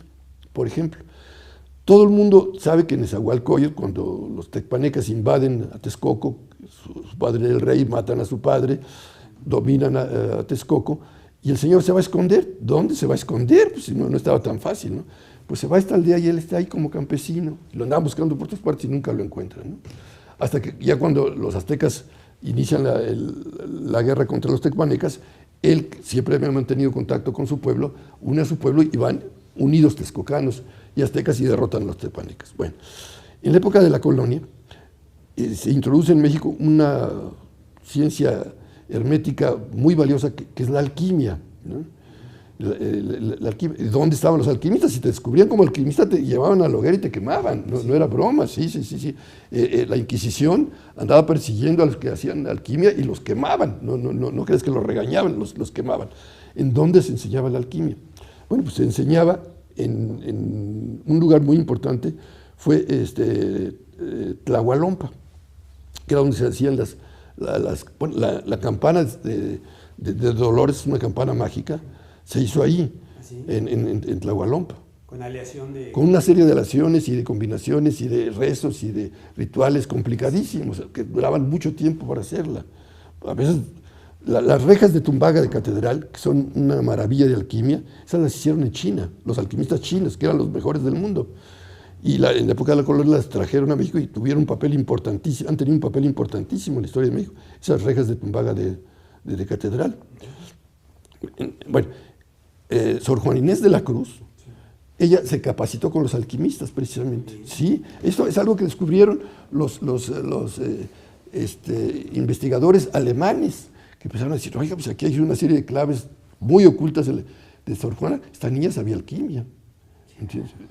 Ahí fueron los que descubrieron en el siglo XX, no creas que antes, que el personaje más importante de la colonia, culturalmente hablando, es Sor Juana, sin lugar a dudas. Su literatura está a la altura de los grandes escritores españoles del siglo de oro español. ¿De dónde asumas que pudiera haber traído sus conocimientos inspirados? Porque tuvo maestros alquimistas. Ella nace muy cerca, en Nepantla, que está cerca de la aldea de los Reyes, precisamente, ¿no? Ahí funcionó una escuela de alquimia en la aldea de los Reyes. Y te digo, esta aldea tiene esa capacidad de ocultar lo que ahí pasa. Entonces ahí funcionaba una escuela de alquimia en donde estudió Sor Juana Inés de la Cruz. Nada más, porque ya nació a unos cuantos kilómetros ahí de la aldea de los Reyes, ¿no? Y en época muy reciente, se nos ha hecho muy natural, por ejemplo, que ahora todo el mundo puede practicar Hatha Yoga, ¿no? Entonces, bueno, esto es muy reciente. En la primera mitad del siglo XX, nadie que no hubiera ido a la India a aprender yoga, sabía yoga. E incluso si tú ibas como extranjero a la India a aprender yoga, no se lo enseñaban a cualquiera, era bien difícil que te admitieran. No, esto es para nosotros, los extranjeros les enseñaban ahí unas cuantas cositas. Hubo un maestro que fue el Ser Reynó de la Ferrier, que estuvo allí, que aprendió yoga, y entonces él se fue a Venezuela, preparó a algunos maestros, y uno de ellos, el maestro José Manuel Estrada, se vino aquí a México. Entonces él, allí en la aldea de los Reyes, estuvo preparando un grupo de discípulos durante unos años para que luego difundieran el yoga por todo México y América Latina y Estados Unidos y Europa. Pero todo esto que estoy hablando ya es de la década de los 40 y 50 del siglo pasado, es muy reciente, ¿me entiendes? En los 50 todavía casi nadie sabía yoga, y ya 20, 30, 40 años después había institutos de yoga por todas partes del mundo. Porque estos discípulos que preparó el maestro Estrada, se dedicaron a eso, a preparar discípulos que difundieran yoga. Y esto se hizo ahí en la aldea de los Reyes, esta capacitación de estos discípulos. ¿Dónde llega ahí? Entonces ella nace ahí, en la casa de campo de mis padres. Es decir, mis padres tenían una casita de campo que la acababan de hacer, la invitan los padres de Regina eran muy amigos de mis padres, porque el padre de ella, que era alemán, y estamos hablando de la década de los 30 del siglo pasado, importaba maquinaria alemana a México. Y mis padres tenían una pequeña fabriquita y le compraron a la maquinaria y se estableció la amistad. Entonces Regina nace el 21 de marzo de 1948 en la aldea de los Reyes, en la casa de mis padres. Esa fecha es muy especial desde un punto de vista astrológico, porque es cuando se inicia la era de Acuario, ¿entiendes? Se termina la era de Piscis, termina la era de Acuario. Afortunadamente ya empezamos a entender que sí hay una influencia sobre todo lo que existe en la Tierra, de todo el cosmos, ¿verdad? Obviamente es innegable que existe. Tiene que venir de alguna parte. Sí, sí. Está bien que somos muy inteligentes. Sí, sí. Está bien que Sí. estamos cuando mucho el 8%, ¿verdad? Pero tiene que venir. Una influencia, para empezar, la comida se puede generar gracias a la influencia del sol y de una serie de cosas. Y toda la vida funciona a través de influencias de todo el cosmos, ¿no? ¿Cuál sería la influencia en tu caso? Bueno, yo soy, yo soy Virgo con la astronomía caldea y espejo del viento con la astronomía maya, que me sacaron mi horóscopo, que es mucho más acertada la astronomía, la astrología maya que la caldea, que es con la que funcionamos nosotros, ¿no? Y afortunadamente se ha empezado a difundir. ¿Y la inspiración que tú en un momento dado pudieras recibir para lanzarte a estas sí, tareas? Reconocer que sí existen esas influencias, que no son fatales. Si yo nací en Virgo, me tiene que pasar esto. No, no es cierto. Hay libre albedrío, pero libre albedrío dentro de las facultades que tú tienes, ¿me entiendes? Si yo nací totalmente cerrado, como lo soy para las matemáticas, pues no podría yo haber llegado a ser matemático, nunca. Pero por otro lado, ¿cómo te abriste? Porque seguramente hay ciertas facultades con las que tú naces y que tu misión es desarrollarlas, pero ya naces con ellas. Si no naces con esas, nomás no. Digo, pues, y te vuelves un autor prolífico, un autor que sabe llegar a las mentes, que sabe conducirlas además. Y platícanos más de entonces. Bueno, pues mira, la cosa estuvo así, ahí donde tú estás sentado. Ocurrió lo siguiente en 68. Nace esta niña en la aldea de los Reyes. Al poco tiempo se la llevan al Tíbet. ¿Por qué al Tíbet? Bueno, el padre de ella, alemán, había estado en la India y buscando un camino de desarrollo espiritual que no encontró en ese momento. Entonces, cuando se casa con una indígena mexicana, porque él viene a trabajar con las compañías inglesas que estaban con la cosa del petróleo en la década de los 30, conoce a una indígena, se enamora de ella y se casa, y no tienen hijos durante muchos años. Y entonces los dos doctores le dicen, no, ustedes no van a tener familia. Entonces se van a la India y conocen a un lama tibetano que estaba haciendo una peregrinación por templos hindúes, que los ve y le dice, oigan, ustedes van a ser los padres de un avatar, o sea, de un ser que va realmente a tener una influencia decisiva en la historia de la humanidad. Y con esa visión que tenían en esa época los tibetanos, ahorita nos parece increíble, pero esto que estoy platicando, que es la década de los 40, todavía del siglo pasado, el Tíbet era el único país que permanecía totalmente aislado del resto del mundo. Es decir, nadie podía entrar al Tíbet, o sea, por casos muy, muy especiales. Y desde un punto de vista era el país más atrasado del mundo, no tenían ni carreteras, ni fábricas, ni coches, ni nada de cuestión mecánica. Pero desde otro punto de vista era el país más avanzado del mundo porque habían logrado preservar toda una serie de instrumentos de ampliación de conciencia que ya solamente ellos poseían el secreto. Espiritualmente. Sí, la pronunciación de mantras, por ejemplo. Sí. Impresionante los mantras, cómo los sabían manejar. Toda una serie de conocimientos, ¿no? Entonces le dice, mire, ese avatar se tiene que formar aquí en el Tíbet porque afuera no va a encontrar los maestros adecuados. Entonces él les da una especie de pasaporte especial para que cuando naciera ese avatar, fuera y así lo hacen. Nace y se van para allá.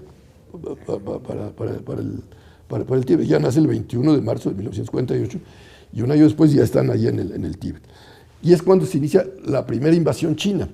Los chinos invaden al Tíbet creyendo que va a ser muy fácil porque el gobierno, no hay ejército, los lamas se la pasan rezando, el gobierno, pero se les olvidó que había campas, que son los herederos de los grandes guerreros del Asia Central, ¿me entiendes? Que han producido gentes como un Gengis Khan, un Tamerlán, un Attila, gentes tremendamente guerreros, y cuando ves que su país está siendo invadido y que nadie lo va a defender, ellos salen a defenderlo y les empiezan a producir grandes problemas a los chinos. Entonces ellos tienen que cambiar su conducta, ¿no? Decir, no, si nosotros no venimos a invadirlos, venimos a liberarlos de que por si vienen a invadir los malvados capitalistas, pero vamos a respetar su gobierno y todo muy bien, ¿no? El Dalai Lama entiende que esto es pura mentira, ¿no? Pero trata de ganar tiempo para hacer varias cosas. Una, precisamente, que se pudiera ganar ese tiempo para enseñarle a Regina. Otra, para empezar a ocultar todos sus grandes tesoros de ellos. Se los llevan a las cavernas, sus libros, sus grandes obras artísticas. Y hasta que en 1900, 59, los chinos si se quitan la careta, tratan de capturarlo a él y de matarlo. Él logra salir huyendo, se va a Dharamsala, en el norte de la India, con varios cientos de miles de tibetanos que empiezan a reproducir todas las enseñanzas, la estructura tibetana de escuelas de meditación, de danza, de mantras, de todo, ¿no? Se logra salvar ese pequeño Tíbet ahí, pero al Tíbet lo destrozan totalmente los chinos, destruyen. Ahora están arrepentidos, por supuesto, porque destrozaron todas sus grandes obras de arte, sus monasterios, y ahora cuando quieren turismo no les van a ir a enseñar, miren, ya estamos haciendo coches, a mí que me importa que estén haciendo coches en el Tíbet, yo quiero ver. Entonces ahora incluso ya están tratando de reconstruir algunas cosas para enseñárselas a los turistas. Bueno, pero entonces, ¿qué hace Regina cuando eso? A la hora de que salen huyendo del Tíbet, matan a los padres de ella, los chinos. Entonces ella se va a refugiar a una caverna oculta en los Himalayas con un gran maestro, que es el que va prosiguiéndole en su enseñanza, ¿no? Hasta que su maestro le dice, mira, ya lo que yo te puedo enseñar, ya te lo enseñé. Pero tú vas a tener que aprender a tocar instrumentos sagrados y aquí no los tenemos, pero no te preocupes, los chinos te lo van a enseñar. ¿Cómo que los chinos? ¿Te imaginas lo que ya hace tiempo los chinos habían matado a sus padres? Habían destruido todo lo que ella conocía y amaba, que era el Tíbet. Sí, vas a ver.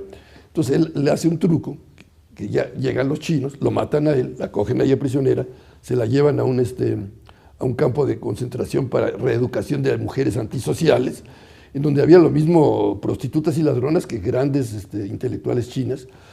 Y entonces ahí se encuentra el jardinero, era un gran iniciado, y es el que le enseña a tocar instrumentos sagrados que estaban ahí en la prisión, que los habían hecho antiguos taoístas, y eran con los que se tocaban las campanas para llamar a cambios de horarios, una serie de cosas, ¿no? Entonces ella aprende chino, aprende a amar a los chinos, ya no a odiarlos, ¿me entiendes?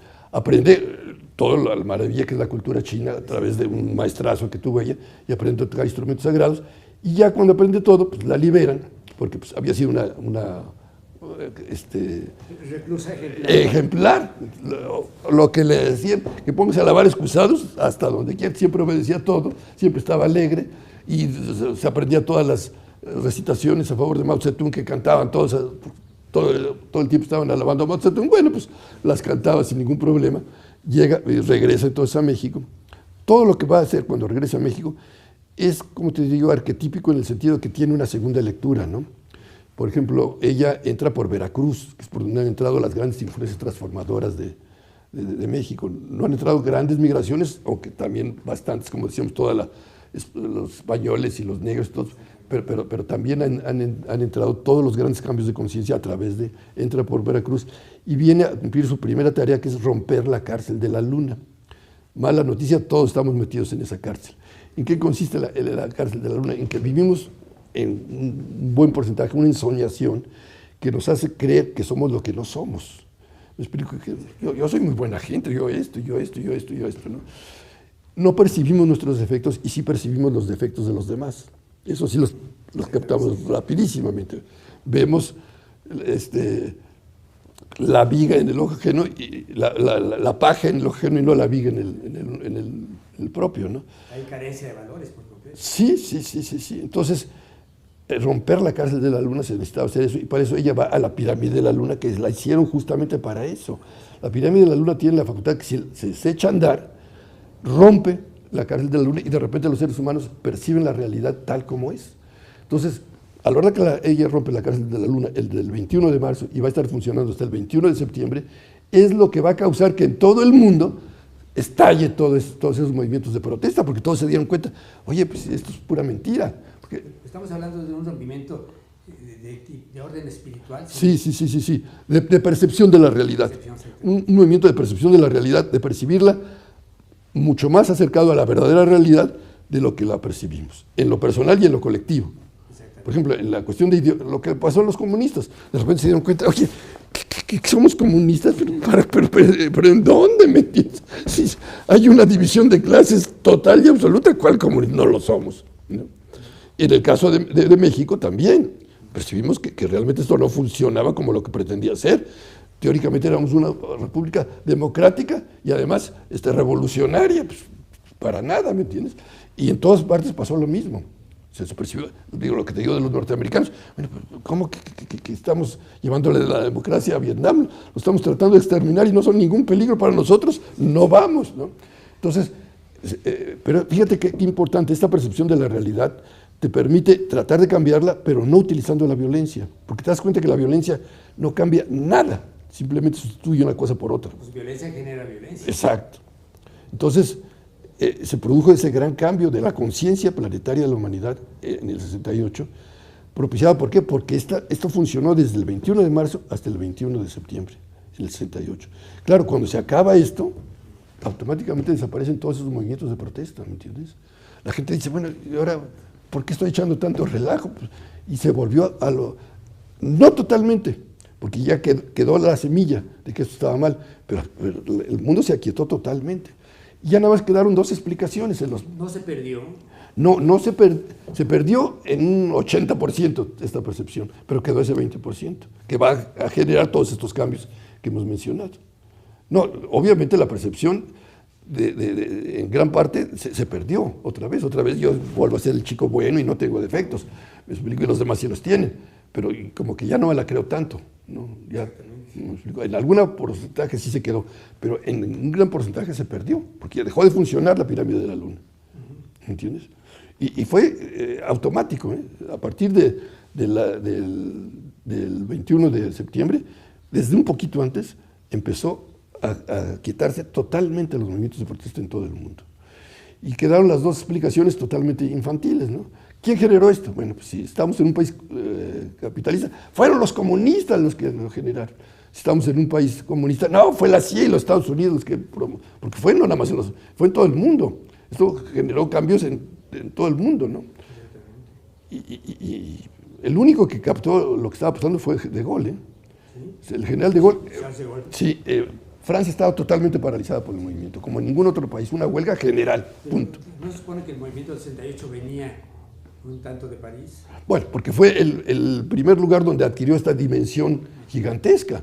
Digo, fue un éxito ese movimiento porque se paralizó totalmente el país, ¿eh? Digo, no crees que nada más los estudiantes protestaron, no. De las universidades saltó todos los obreros pararon, todo el país se declaró en huelga.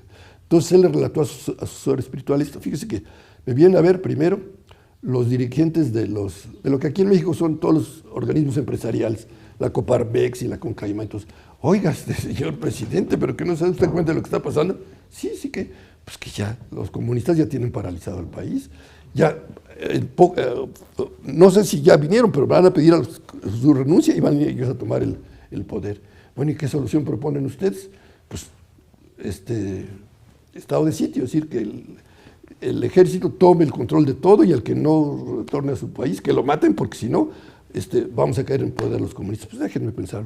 Sí, y se van ellos y llegan los dirigentes de los partidos comunistas y de los sindicatos y de todos ahí.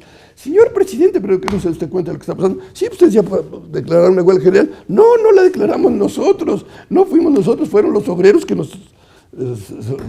Y entonces, ¿quién está organizando eso? Pues evidentemente, señor presidente, esto es la CIA, porque como usted está dirigiendo un movimiento de independencia europea frente a los Estados Unidos, pues lo quieren quitar a usted. Va a venir el embajador, si es que no ya vino, a decirle que usted renuncie, porque ellos quieren recuperar el total control de Europa que usted les está combatiendo. ¿Y qué proponen? Pues mire, nos da mucha pena porque son nuestros compañeros obreros, pero o Francia y Europa se salva, o que se mueran unos cuantos, estado de sitio, y que maten a los que estén dirigiendo esto. Ah, qué buena idea. Entonces le comentó a su ser espiritual, bueno, pero lo que toda esta bola de imbéciles no se dan cuenta es que el movimiento se está extendiendo por todo el mundo.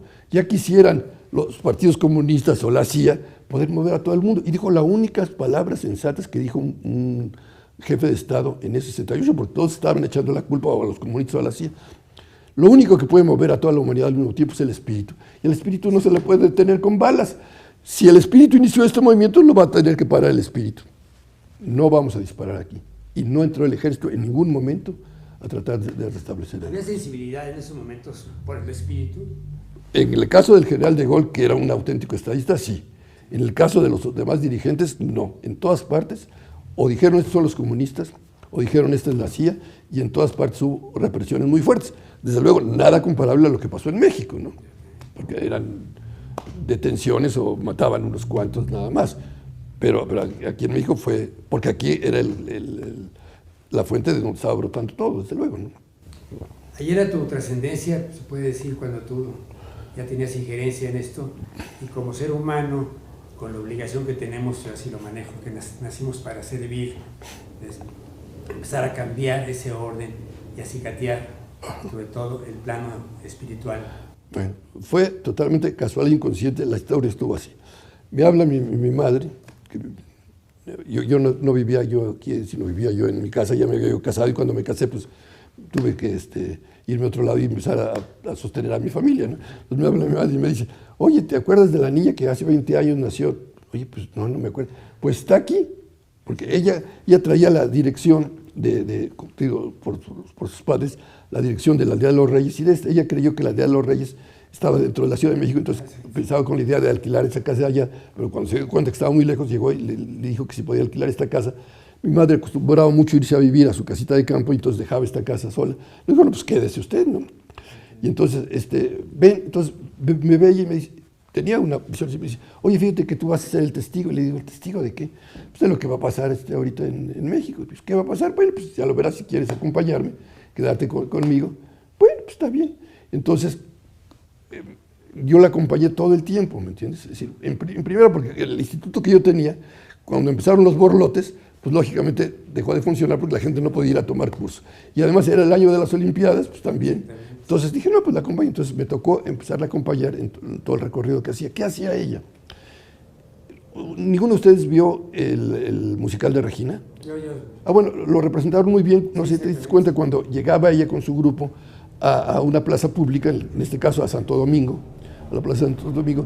Entonces sus compañeros empezaban a hacer como si fueran merolicos, a cantar, a hacer trucos de magia, la gente se reunía. Entonces ella cantaba maravillosamente, y cuando terminaban les decían, miren, por favor, ni nos aplaudan ni nos vayan a dar dinero, ¿no? Entonces la gente decía, bueno, pues qué raro, normalmente es cuando pasan el sombrero, ¿no?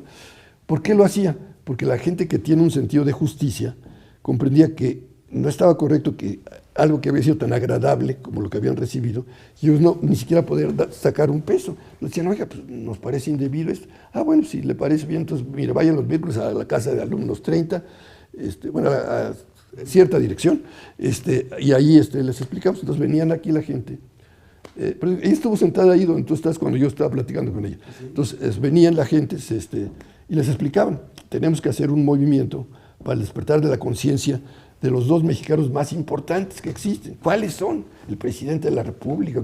No, el Popocatépetl y el Iztaccíhuatl, les decía, porque ella tenía la visión que han tenido siempre todas las grandes culturas, que todo está vivo y que todo tiene conciencia. Y que en el caso de físico, material, los seres más conscientes son las altas montañas, porque son las que reciben la energía más pura directamente del cosmos. Y que en el caso de México, y eso lo dicen todos los códices mexicanos, no nos estamos inventando nada, tienen una personalidad muy definida. El Popocatépetl es el gran guerrero de México, el protector de México. Y el Iztaccíhuatl es la mujer sabia de México. Toda la sabiduría que se ha ido generando aquí, no nada más por los seres humanos, sino por las montañas, los ríos, los bosques, todo esto, es una experiencia que se va acumulando, y este ser posee el resultado de esa experiencia, ¿no? Aunque se enoje el Popo de vez en cuando. Al contrario, cuando se enoja siempre es por algo. ¿Ah, sí? Por supuesto. ¿Desde cuándo está enojado el Popo? Ya llevo como 5 años, ¿no? Más. Desde que empezó todo esto, y a cuánta gente ha dañado con su enojo. A ninguna. No ha matado ni una gallina, y todo el tiempo está exhalando unas energías importantísimas que están aprovechando los que están defendiendo a México, que son los verdaderos guerreros de México, que por supuesto no lo están diciendo. Si quieres luego te cuento alguna anécdota de qué clase de guerreros están defendiendo a este país, ¿me entiendes? Plasmas algo de eso en Regina, ¿verdad? Bueno, trato de plasmar todo lo que fue realmente el movimiento del 68, que fue un movimiento tendiente a lograr el despertar de esta conciencia, ¿no? Que se hicieron cosas extraordinarias. Digo, lo malo es que no tenemos mucho tiempo, pero simplemente lo que fue la manifestación del silencio, ¿no? La manifestación del silencio fue algo excepcional. Varios cientos de miles de personas recorrieron en total y absoluto silencio desde Chapultepec hasta el Zócalo. Esto, se llegó a ese lugar y se tocaron la campana en Santa María de la Asunción, que está en Catedral.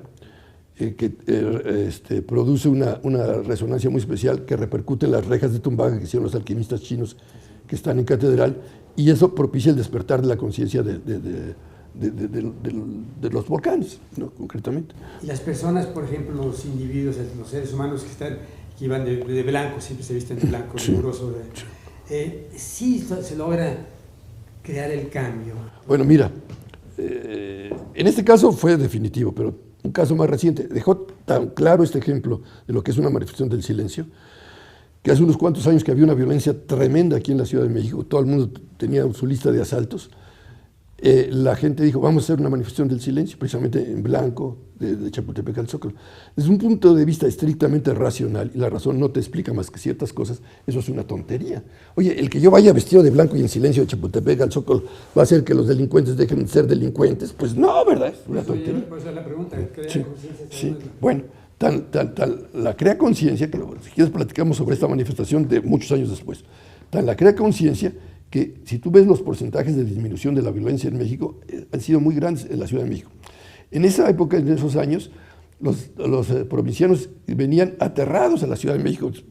Ahora, los que estamos aterrados somos los citadinos cuando vamos a ciertas partes del país que está en una guerra feroz y hay una violencia tremenda, tremenda. Bueno, y que obviamente, o sea, aquí sí funcionó en un alto porcentaje. No va a ser total, ¿me entiendes? Porque fue una sola vez. Pero fue maravilloso, aunque con esta limitación. ¿Alguno de ustedes fue a la manifestación del silencio de esta? No sé, ¿a cuál? Obviamente no a la del 68 porque están muy chicos, pero sí a la de hace unos cuantos años. No sé si notaron ustedes esto. Estamos tan totalmente desacostumbrados a la experiencia del silencio. Digamos, cuando uno está en un estadio, se murió el futbolista X y vamos a hacer un minuto de silencio. A los 30 segundos ya la gente está viendo el reloj como diciendo, oiga, qué minuto tan largo, no aguantamos el silencio colectivo. Entonces, en esta manifestación que se hizo en contra de la violencia del silencio, ¿qué pasaba? La gente iba con la decisión de guardar silencio y lo iban a guardar. Pero como no lo aguantaban, ¿qué hacían? Se ponían a aplaudir. De repente la gente soltaba aplaudiendo para oír ruido. Digo, no hablo porque esto es del silencio, pero no lo aguantas. Cientos de miles de gentes, que fueron varios cientos de miles de gentes, en silencio, bueno, genera una energía a la que estamos totalmente desacostumbrados. Y esa energía modifica la conciencia. El silencio es energía. El silencio es energía. Ese silencio modifica la conciencia, ¿me entiendes? Bueno, en la del 68 no se pronunció una sola palabra, a pesar de que el gobierno mandó muchos helicópteros lanzando miles de volantes que decían más o menos lo siguiente: no callaremos. Los auténticos estudiantes de México, en esa supuesta manifestación del silencio, insultaremos a las autoridades diciéndoles lo que se merecen. Firmada la Asociación Democrática de Estudiantes Mexicanos. El gobierno había puesto grabadoras en muchas esquinas para oír los insultos de los estudiantes y en las noticias. Esta fue la manifestación del silencio. Miren, eso es bola de barbajanes. No se pronunció una sola palabra en toda esa manifestación. Y ni siquiera la gente aplaudió. Claro, había habido varios meses en que estaba rota la cárcel de la Luna, la realidad se percibía en forma diferente. Y además, ¿quiénes fueron? Todos los grandes guardianes de tradiciones de México estuvieron ahí, en esa manifestación. Y esa manifestación la encabezó Regina, ¿entiendes? Entonces, claro, se logró otra cosa que preguntan, obviamente los cientos de miles de gentes que fueron a esa manifestación no sabían de esto. Ellos iban a protestar en contra de la violación de la autonomía universitaria y a que se cumpliera el decreto de estudiantil, una serie de cosas. Pero pregúntenles a cualquiera de ellos, oye, ¿tú te acuerdas de esa manifestación? Para todos fue una experiencia extraordinaria. Vivir el silencio, bien hecho, durante varias horas, es una experiencia extraordinaria. Es más, se logró algo que es increíble, que es la sincronización en los pasos.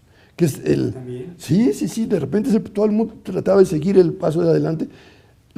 Esas grabadoras, lo único que grabaron fue como si estuviera desfilando un ejército extraordinario. ¡Pras, pras, pras! En el musical de Regina se representó esto muy bien. Si ustedes fueron, se bajaban las cortinas, salía Lucero vestida de Regina y decía, vamos a ir a la manifestación del silencio, vamos a ir al Zócalo en silencio. Y toda la gente decía, oiga, pues si yo vine a ver una obra de teatro, pónganse de pie, cierren los ojos. Entonces se empezaba a escuchar la grabación. Estábamos en Chapultepec, ya salimos, y se oía nada más la grabación de las piezas. Ya llegamos al Zócalo, abran los ojos, la gente abría los ojos, y en las paredes del teatro estaba el Zócalo, Catedral, etcétera, ¿no? Esto está fuera de lugar, esta pregunta quizá. Sí. Se iba a llevar al cine, me acuerdo. ¿Lo llevaste Sí, al cine siempre? no se ha logrado llevar todavía al cine. Todavía falta eso. Lo que sí, esta obra de teatro sí ya se llevó ya a Japón con mucho éxito, sí. O sea, ya está trascendiendo fronteras. Sí. Y ahí todavía, bueno, no me atrevo a decir que lo hicieron mejor que en México, porque para mí Lucero lo hizo estupendamente bien, estupendamente bien. Pero en Japón hicieron esto. Lo presentó un teatro de tipo ritual. Entonces, a todos los artistas que participaron en la representación de la obra, los hicieron que durante 20 días, digamos, hicieran un recorrido por todos un peregrinaje por todos los centros sagrados de Japón para prepararse a esto, ¿no? Entonces, nos invitaron a Alberto Ruz y a mí que los acompañáramos, y entonces fueron haciendo rituales en todos los centros sagrados de Japón para prepararse para presentar esta obra. Y la presentaron estupendamente bien, ¿no? Ahí en Japón. ¿Se podría propagar a más países eso? Sí, todos los países que la quieran hacer lo pueden hacer, por supuesto. ¿Podría esto cambiar el mundo ahorita que necesitamos?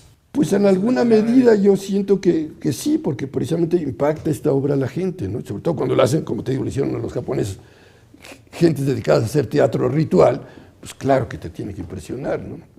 Tú has hecho varias procesiones de ese corte, ¿no? De caminatas rituales, sí. Sí. Bueno, la primera que hice inconsciente como todas fue justamente la de irme caminando de aquí a Bogotá. Yo no sabía que... Eso es para un libro completamente de eso. ¿Me entiendes? Pero pues sí, el caminar... mira, tú conoces al general Tomás Ángeles de Aguajare. En el proyecto de estrategia que él planteó, que por algo lo metieron a la cárcel por estar planteando cosas que sí funcionan, una de las cosas que él proponía es decir, miren, aquí en México hay 3 instituciones de carácter heroico, que son el Colegio Militar, la Naval y los bomberos. Los únicos que saben caminar ritualmente son los del Colegio Militar y los de la Naval. Entonces, lo que se tiene que hacer, proponía él, es que vayan a los lugares donde hay violencia y que desfilen. Y que pasen los bomberos, porque los bomberos inspiran confianza a la gente, te tiene que inspirar confianza. Ese señor que ni me conoce a mí ni yo sé quién es, ese señor puedes poner su vida y perderla por mí. Sí, oye, me merece respeto ese señor, ¿me entiendes? Y me merece que yo actúe para merecerme ese respeto portándome un poquito mejor. Y los cadetes de la Naval saben marchar estupendamente bien. Entonces, no que vayan a dispararse contra los narcotraficantes, porque luego te cuento la opinión de una guerrera. No que vayan a dispararse contra los narcotraficantes, sino que vayan a desfilar los cadetes y los del colegio. Eso va a propiciar orden. La marcialidad. Sí. Esa implica un ritmo especial. Sí. Un ritmo que se traduce en energía. Sí. Es la energía que pudiera cambiar. Ahora, la marcha, todos los ejércitos del mundo, consciente e inconscientemente, marchan porque saben intuitivamente que la marcha puede establecer un orden, que lleva un orden, porque tienes que marchar con orden, si no, no puedes marchar. Pero también hay que saber qué tipo de orden quieres hacer. Los de la SS de Hitler también marchaban estupendamente, porque querían establecer un orden, pero un orden diabólico, ¿me entiendes? Pero claro que marchaban muy bien. Mira, no sé si ustedes vieron el desfile militar de este año, vinieron varias delegaciones de varios países a desfilar. Me habló el general Ángeles y me dijo, oiga, ¿ya vio cómo marchan los chinos? ¿Y cómo marchan los norteamericanos? No, los chinos marcharon, pero en una forma impresionante de bien. Fue muy visto y los americanos admirado. Iban caminando. ¿Sí? Han perdido totalmente, el ejército norteamericano ha perdido totalmente su espíritu marcial, ¿me entiendes? Por la guerra de Vietnam, porque dijeron, bueno, ahorita no es ninguna ilusión para los jóvenes norteamericanos ser militar. Les quitó todas las ganas la guerra de Vietnam. Porque ¿en qué estamos? Y en cambio los chinos marchan estupendamente bien. Pero ¿qué orden quieren establecer los chinos? Mira, los chinos indudablemente van a ser la potencia más importante del mundo la semana que entra. Ya van hacia eso. Pero se están subiendo al Titanic. Me explico, es decir, el orden que ellos están estableciendo cada vez es el país más contaminado. Es decir, están acabando con todos los recursos naturales de China y del resto del mundo, y este sistema de producción, que es totalmente catastrófico porque es depredador, no puede durar ya mucho tiempo. No puedes el planeta no te va a aguantar que estés destruyéndolo a este ritmo. Pero mientras haya mentalidades como, perdón que te lo diga, pero esta vez es mi reconocimiento además, como la tuya, que signifiquen en pro de un mundo mejor, lo que estamos pregonando yo a mi manera muy modesta del valor de ser, ¿verdad? Pero sembrando, ¿no hay una esperanza? No, pero por supuesto que sí, por supuesto que sí. No. Lo que pasa es que la atención ahorita la tenemos concentrada a todo lo que está acabando, a todo lo malo, digamos. Mira, simultáneamente en este momento, desde un punto de vista de filosofía de la historia profunda, la humanidad está al mismo tiempo atravesando realizando dos procesos. Uno, el proceso de desintegración, de agonía y de muerte de toda una edad histórica, de toda una etapa histórica que está acabando con todas las instituciones del pasado que funcionaban bien y ahorita están viniendo abajo. Estamos hablando lo mismo de las instituciones económicas que de industriales, de ideologías políticas. Todo se está viniendo abajo porque ya no funciona. Y las que funcionan para mal, quiero decir, para destruir el planeta, que además no se va a dejar que lo destruyan, va a reaccionar lógicamente como ya lo estamos viendo, ¿me entiendes? Entonces, que los chinos van a ser la primera potencia del mundo, sí, pero ¿por cuánto tiempo? Por muy poco tiempo, porque el sistema se está viniendo abajo. El sistema que ellos copiaron y que lo están llevando a cabo con tanto éxito ya no puede seguir funcionando mucho tiempo. Pero simultáneamente a ese proceso de devenir se está dando ante nuestros ojos el inicio de toda una nueva etapa de la humanidad y del planeta mismo, que consiste en esto, en que ya se está creando una conciencia planetaria. ¿Cómo? A través de los problemas. Ahorita ya nos dimos cuenta que los problemas no son locales, que son planetarios. Si inicia una epidemia en cualquier parte del mundo, nos afecta. Si inicia un problema económico, nos afecta. Sí. No lo generamos nosotros, nos llega y les llega a todo el mundo. Entonces, por lo tanto, las soluciones tendrán que ser planetarias. Es decir, si tú querés solucionar el problema de la Ciudad de México, no lo estás solucionando porque te está llegando de todas partes la contaminación. ¿Cómo? Entonces necesitas darle soluciones planetarias. ¿Cómo le vas a dar soluciones planetarias si no tienes una conciencia planetaria? No la puedes dar. ¿Cómo desglosarías tú la palabra planetaria? La Tierra es un ser vivo. Es un ser vivo que tiene también su propia conciencia. Tú, para tener una conciencia planetaria, necesitas sintonizarte con la conciencia de la Tierra. Es decir, entender que es un ser vivo y que lo tienes que respetar porque si no, él se va a desquitar también, se va a defender, ¿no? De acuerdo. Tienes que estar armonizada la conciencia humana con la conciencia del planeta, que a su vez está armonizada con la conciencia del cosmos. Es decir, entender que realmente es una ilusión esto de la separación. Tú eres tú, yo soy yo. No es cierto. Físicamente lo somos, pero la conciencia de nosotros es la misma. Es como si fuéramos gotas de agua. ¿Entiendes? Cada gota de agua tiene su propia individualidad. Sí, bueno, pero forma parte del océano. Entonces, y el océano actúa como océano, no como gota de agua. ¿Me explico? Entonces necesitamos empezar a actuar conscientemente como océano. Y entonces romper la ilusión de la separación y decir, no, estoy unido a todo lo que existe y tengo que tomar en cuenta eso para respetarlo y para ponerme acorde con eso. Ese es el gran reto que tiene ahorita la humanidad. Tantos movimientos que hay precisamente a favor, pues pudieran ser coadyuvantes de ese bienestar al que tenemos derecho. Sí. Ahora, ¿qué pasa cuando el materialismo, con el consumismo, con todo lo que conlleva, trata de imponerse con lo que tenemos a la mano ahorita, del mercaderismo, todo eso, ¿verdad? Que está contrarrestando estas corrientes, que las nuevas generaciones están en función de una computadora? El otro día un chico de 6 años o 7 años, papá, cuando me compras mi cargador, yo no. Dije, ¿dónde está la conciencia de este niño que va? Hay la corriente. No, la que predomina es esta que tú estás mencionando. Esta enajenación es la que predomina normalmente ahorita todavía. Es decir, y todos estamos enajenados por eso. Es una enajenación feroz que te lleva al consumismo. Tú vales en relación con lo que consumes y con lo que ganas y con lo que puedes dominar a los demás. Pero ese mundo se está terminando porque ya no funciona, se está viniendo abajo. Y el otro está empezando a emerger, pero no se nota todavía tanto como porque este es el que predomina. Exactamente. La posición que tenemos nosotros como periodistas en ese sentido, y tú como desde tu palestra, en un momento dado hay esperanza de que se logre, pero no sabemos cuándo. ¿No será que en un momento dado podemos terminar para trascender y dejar nada más el intento de una siembra bonita? No, yo estoy muy optimista por todo lo que veo de la gente que ya está produciendo, ¿me entiendes? Si quieres te cuento así un caso así totalmente ejemplificador. Mira, en Ciudad Juárez, hace unos cuantos años, empezaron a cometerse rituales satánicos. Es decir, el narcotráfico, que no es un problema local, como todo es un problema mundial. Hay una organización mundial que maneja el narcotráfico. Imaginario, y yo supongo que realmente se dieron cuenta que hacer cierto tipo de rituales satánicos les daba poder, les daba fuerza. Entonces hacían esto. Sus contactos en Ciudad Juárez contrataban una casa, capturaban mujeres de las maquiladoras, que son mujeres desprotegidas, que no tienen familia, que llegaron a todas partes, las secuestraban y las metían en sus rituales satánicos espantosos. Si nada más las hubieran matado, bueno, muy malo, pero no. Les sacaban los ojos, les sacaban la lengua, las iban desmembrando para que sufrieran el máximo terror que puede sufrir un ser humano de estar en esa forma, y con eso se alimentaban. Entonces esto empezó a generar un terror, pánico en Ciudad Juárez. Entonces mucha gente, y no se le puede criticar, salieron huyendo de Ciudad Juárez. Hay gran cantidad de casas que están cerradas y con un teléfono para que te comuniques a otra ciudad para ver si te la quiere casi regalar, porque están ahorita malbaratando las casas. Pero esto generó una reacción en mucha gente que dijeron, bueno, a la hora que se dieron cuenta, no, esto no es casualidad que estén haciendo este tipo de cosas, no la están matando para violarlas y robarlas, son rituales satánicos.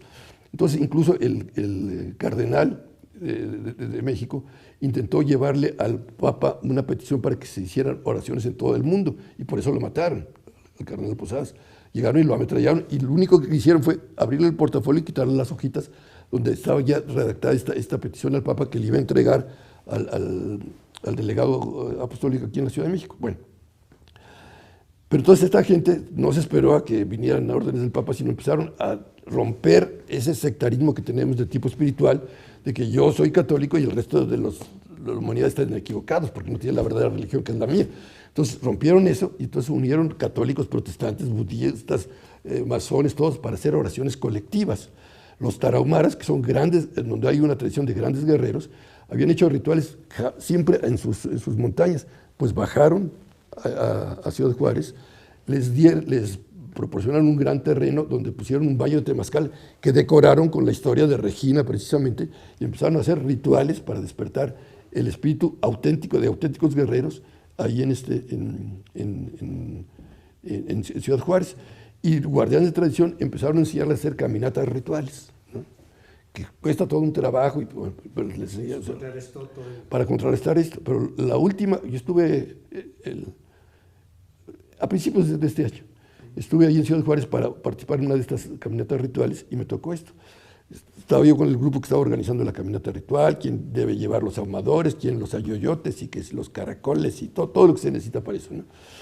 Entonces me dicen, fíjese que aquí a 2 cuadras está la casa de la que consideramos que es la mejor guerrera de México, que a ella le mataron a uno de sus hijos, y entonces ella, cuando a otra mujer le matan un hijo, las invita a que vayan ahí para unirse con ellas, ¿no?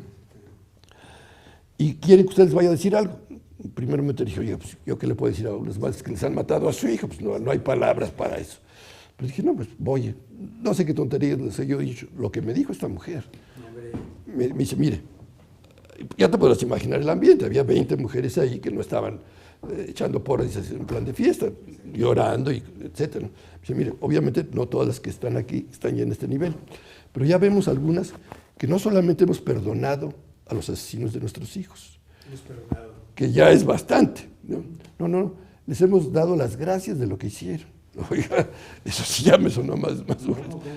Oiga, ¿cómo? Sí, porque gracias a ellos ya muchas ya entendemos que la muerte no existe, que es totalmente falso, que alguien se pueda morir.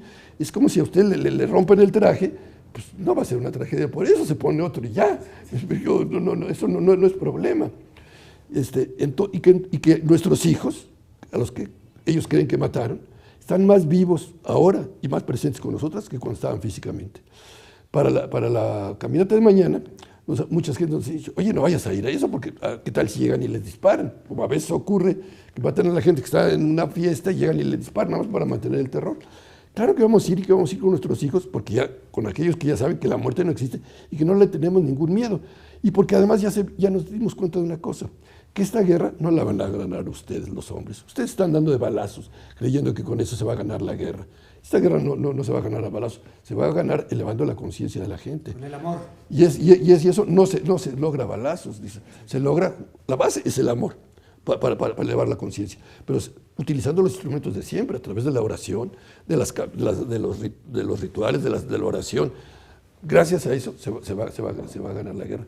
Y eso lo estamos haciendo las mujeres, porque somos las mujeres las que somos responsables de que el amor sea una auténtica realidad, porque por algo somos madres, y que somos las que van a ganar esta guerra, que vamos a elevar la conciencia, no nada más de la gente que se cree buena, sino la conciencia de los adictos, para que dejen de ser adictos y con eso se acabe el narcotráfico, y la conciencia también de los narcotraficantes, porque también son nuestros hermanos y somos responsables de elevarle su conciencia. Esa es una guerra de veras. El papel que yo tanto le adjudico al Maestro Jesús, así como máximo, pues, como resumir su doctrina, siempre lo pondero mucho en el programa, el valor ser. Ámense, perdónense y se acabó. Ahí está todo. Amar y perdón, punto. Es lo que están haciendo, por ejemplo, en mujeres, porque llegar a esos extremos y de una madre que tome esa actitud de perdón, está salvando el mundo realmente. Exactamente, de perdón y de amor, pero de amor a los asesinos de sus hijos. Eso no está fácil. Sí, exacto. Sí. No, cuando Cristo redime al mundo con sacrificio, no redime nada más ni a los judíos ni a los que van a ser cristianos, los redime a todos, empezando justamente por los que lo mataron. Ese es el verdadero amor. Entonces, por ahí viene entonces la solución al mundo. Y entonces el papel ahorita de los que estamos, por ejemplo, si quieres colaboramos en este programa, vale la pena hacer énfasis en eso, estamos coadyuvando precisamente el hecho de estar ahorita con el privilegio, con el máximo don que nos está concediendo la vida, de estar contigo, mi querido Antonio.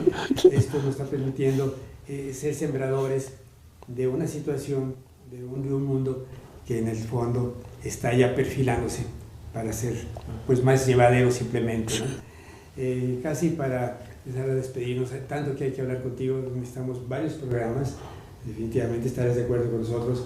Te prometo que en su oportunidad lo seguiremos haciendo, pero con Toño, ¿cómo resumir todo lo que nos has platicado en tu vida particular, en tu relación tan hermosa con tu esposa, con tu hijo, ¿no? Lo más elemental para ti? Mira, yo creo que hay una clave en esto que se trata es de sacralizar tu cotidianidad. Sacralizar. La cotidianidad, porque dejamos lo sagrado. Yo voy a misa los domingos, bueno, y el resto de la semana que haces, ¿verdad? Que todo lo que una persona haga, trate de sacralizarlo. Que si tú vas a comer, antes ores, pero ores con fervor, porque es realmente un privilegio el tener esa comida, todo lo que ha significado, la gente que ha trabajado para que esa comida te llegue a ti, y todo lo que Dios ha permitido de que todas las energías del planeta produzcan esa comida. Entonces, que ores, en cada cosa que tú hagas, que ores con fervor. Que si caminas, también entiendas lo que es caminar sobre un ser vivo, es decir, agradeciéndolo y tratándolo con respeto. Es decir, que vayas tratando de sacralizar toda tu cotidianidad y que vayas también tratando de unirte con otras personas para hacer lo mismo. Me explico, de hacer una oración en conjunto, una actividad en conjunto, ir a peregrinaciones en grupo, y luego hacer lo que falta ahorita en este momento en la humanidad, que es lo siguiente. Ahorita no tenemos idea de la cantidad ya de personas y de grupos que están haciendo esto en todas partes del mundo. Pero todos hasta ahorita somos puntos. O sea, un punto es algo que atrae la energía y lo beneficia. Pero mientras esos puntos no se convierten en redes, no tienen capacidad de movilizar a todo el resto de la sociedad y de la humanidad. Están trabajando para ellos mismos, en cierta forma. Muy bien que lo hagan. Están orando bien. Sí, bueno, pero si ese grupo no rompe esa vanidad de creer que los únicos que estamos haciendo bien las cosas somos este grupito que está aquí. Ese otro grupo, mira, tiene muchos defectos. No. Unirte con el otro grupo para hacer tareas comunes. ¿Qué tal si en vez de ir nada más nuestro grupo a hacer una caminata ritual o orar nada más nosotros, nos juntamos con ellos? Entonces, si se empiezan a crear redes en todo el planeta de los puntos que ya existen, entonces inmediatamente se va a producir un jalón que va a transformar totalmente la conciencia de la Tierra, la conciencia de la humanidad, y va a iniciar realmente una etapa sagrada para todo el planeta. Muy agradecidos también, y esperamos, porque hay mucho que platicar contigo, que nos vuelvas a dar esta gran oportunidad de beber de tu sabiduría. Para mí, gracias, el privilegio es que hayas venido y el que seas mi amigo. Te lo digo sinceramente. Y amigos, pues nos estamos despidiendo. Gracias a Sergio García en las cámaras, gracias a mi coordinador anónimo, que no le gusta que lo mencione. Cuando la gente hace mucho bien, no le gusta. Normalmente la gente de bien es modesta. Pero también, gracias por estar con nosotros en Valor de Ser, sobre todo con el personaje del Valor de Ser, en este caso el licenciado Antonio Velasco Piña, tu servidor, amigo. Me despido con la frase, en este caso, de el valor del conocimiento está en los obstáculos que se vencen para alcanzarlo. Soy Luis Ramírez Reyes. Hasta pronto.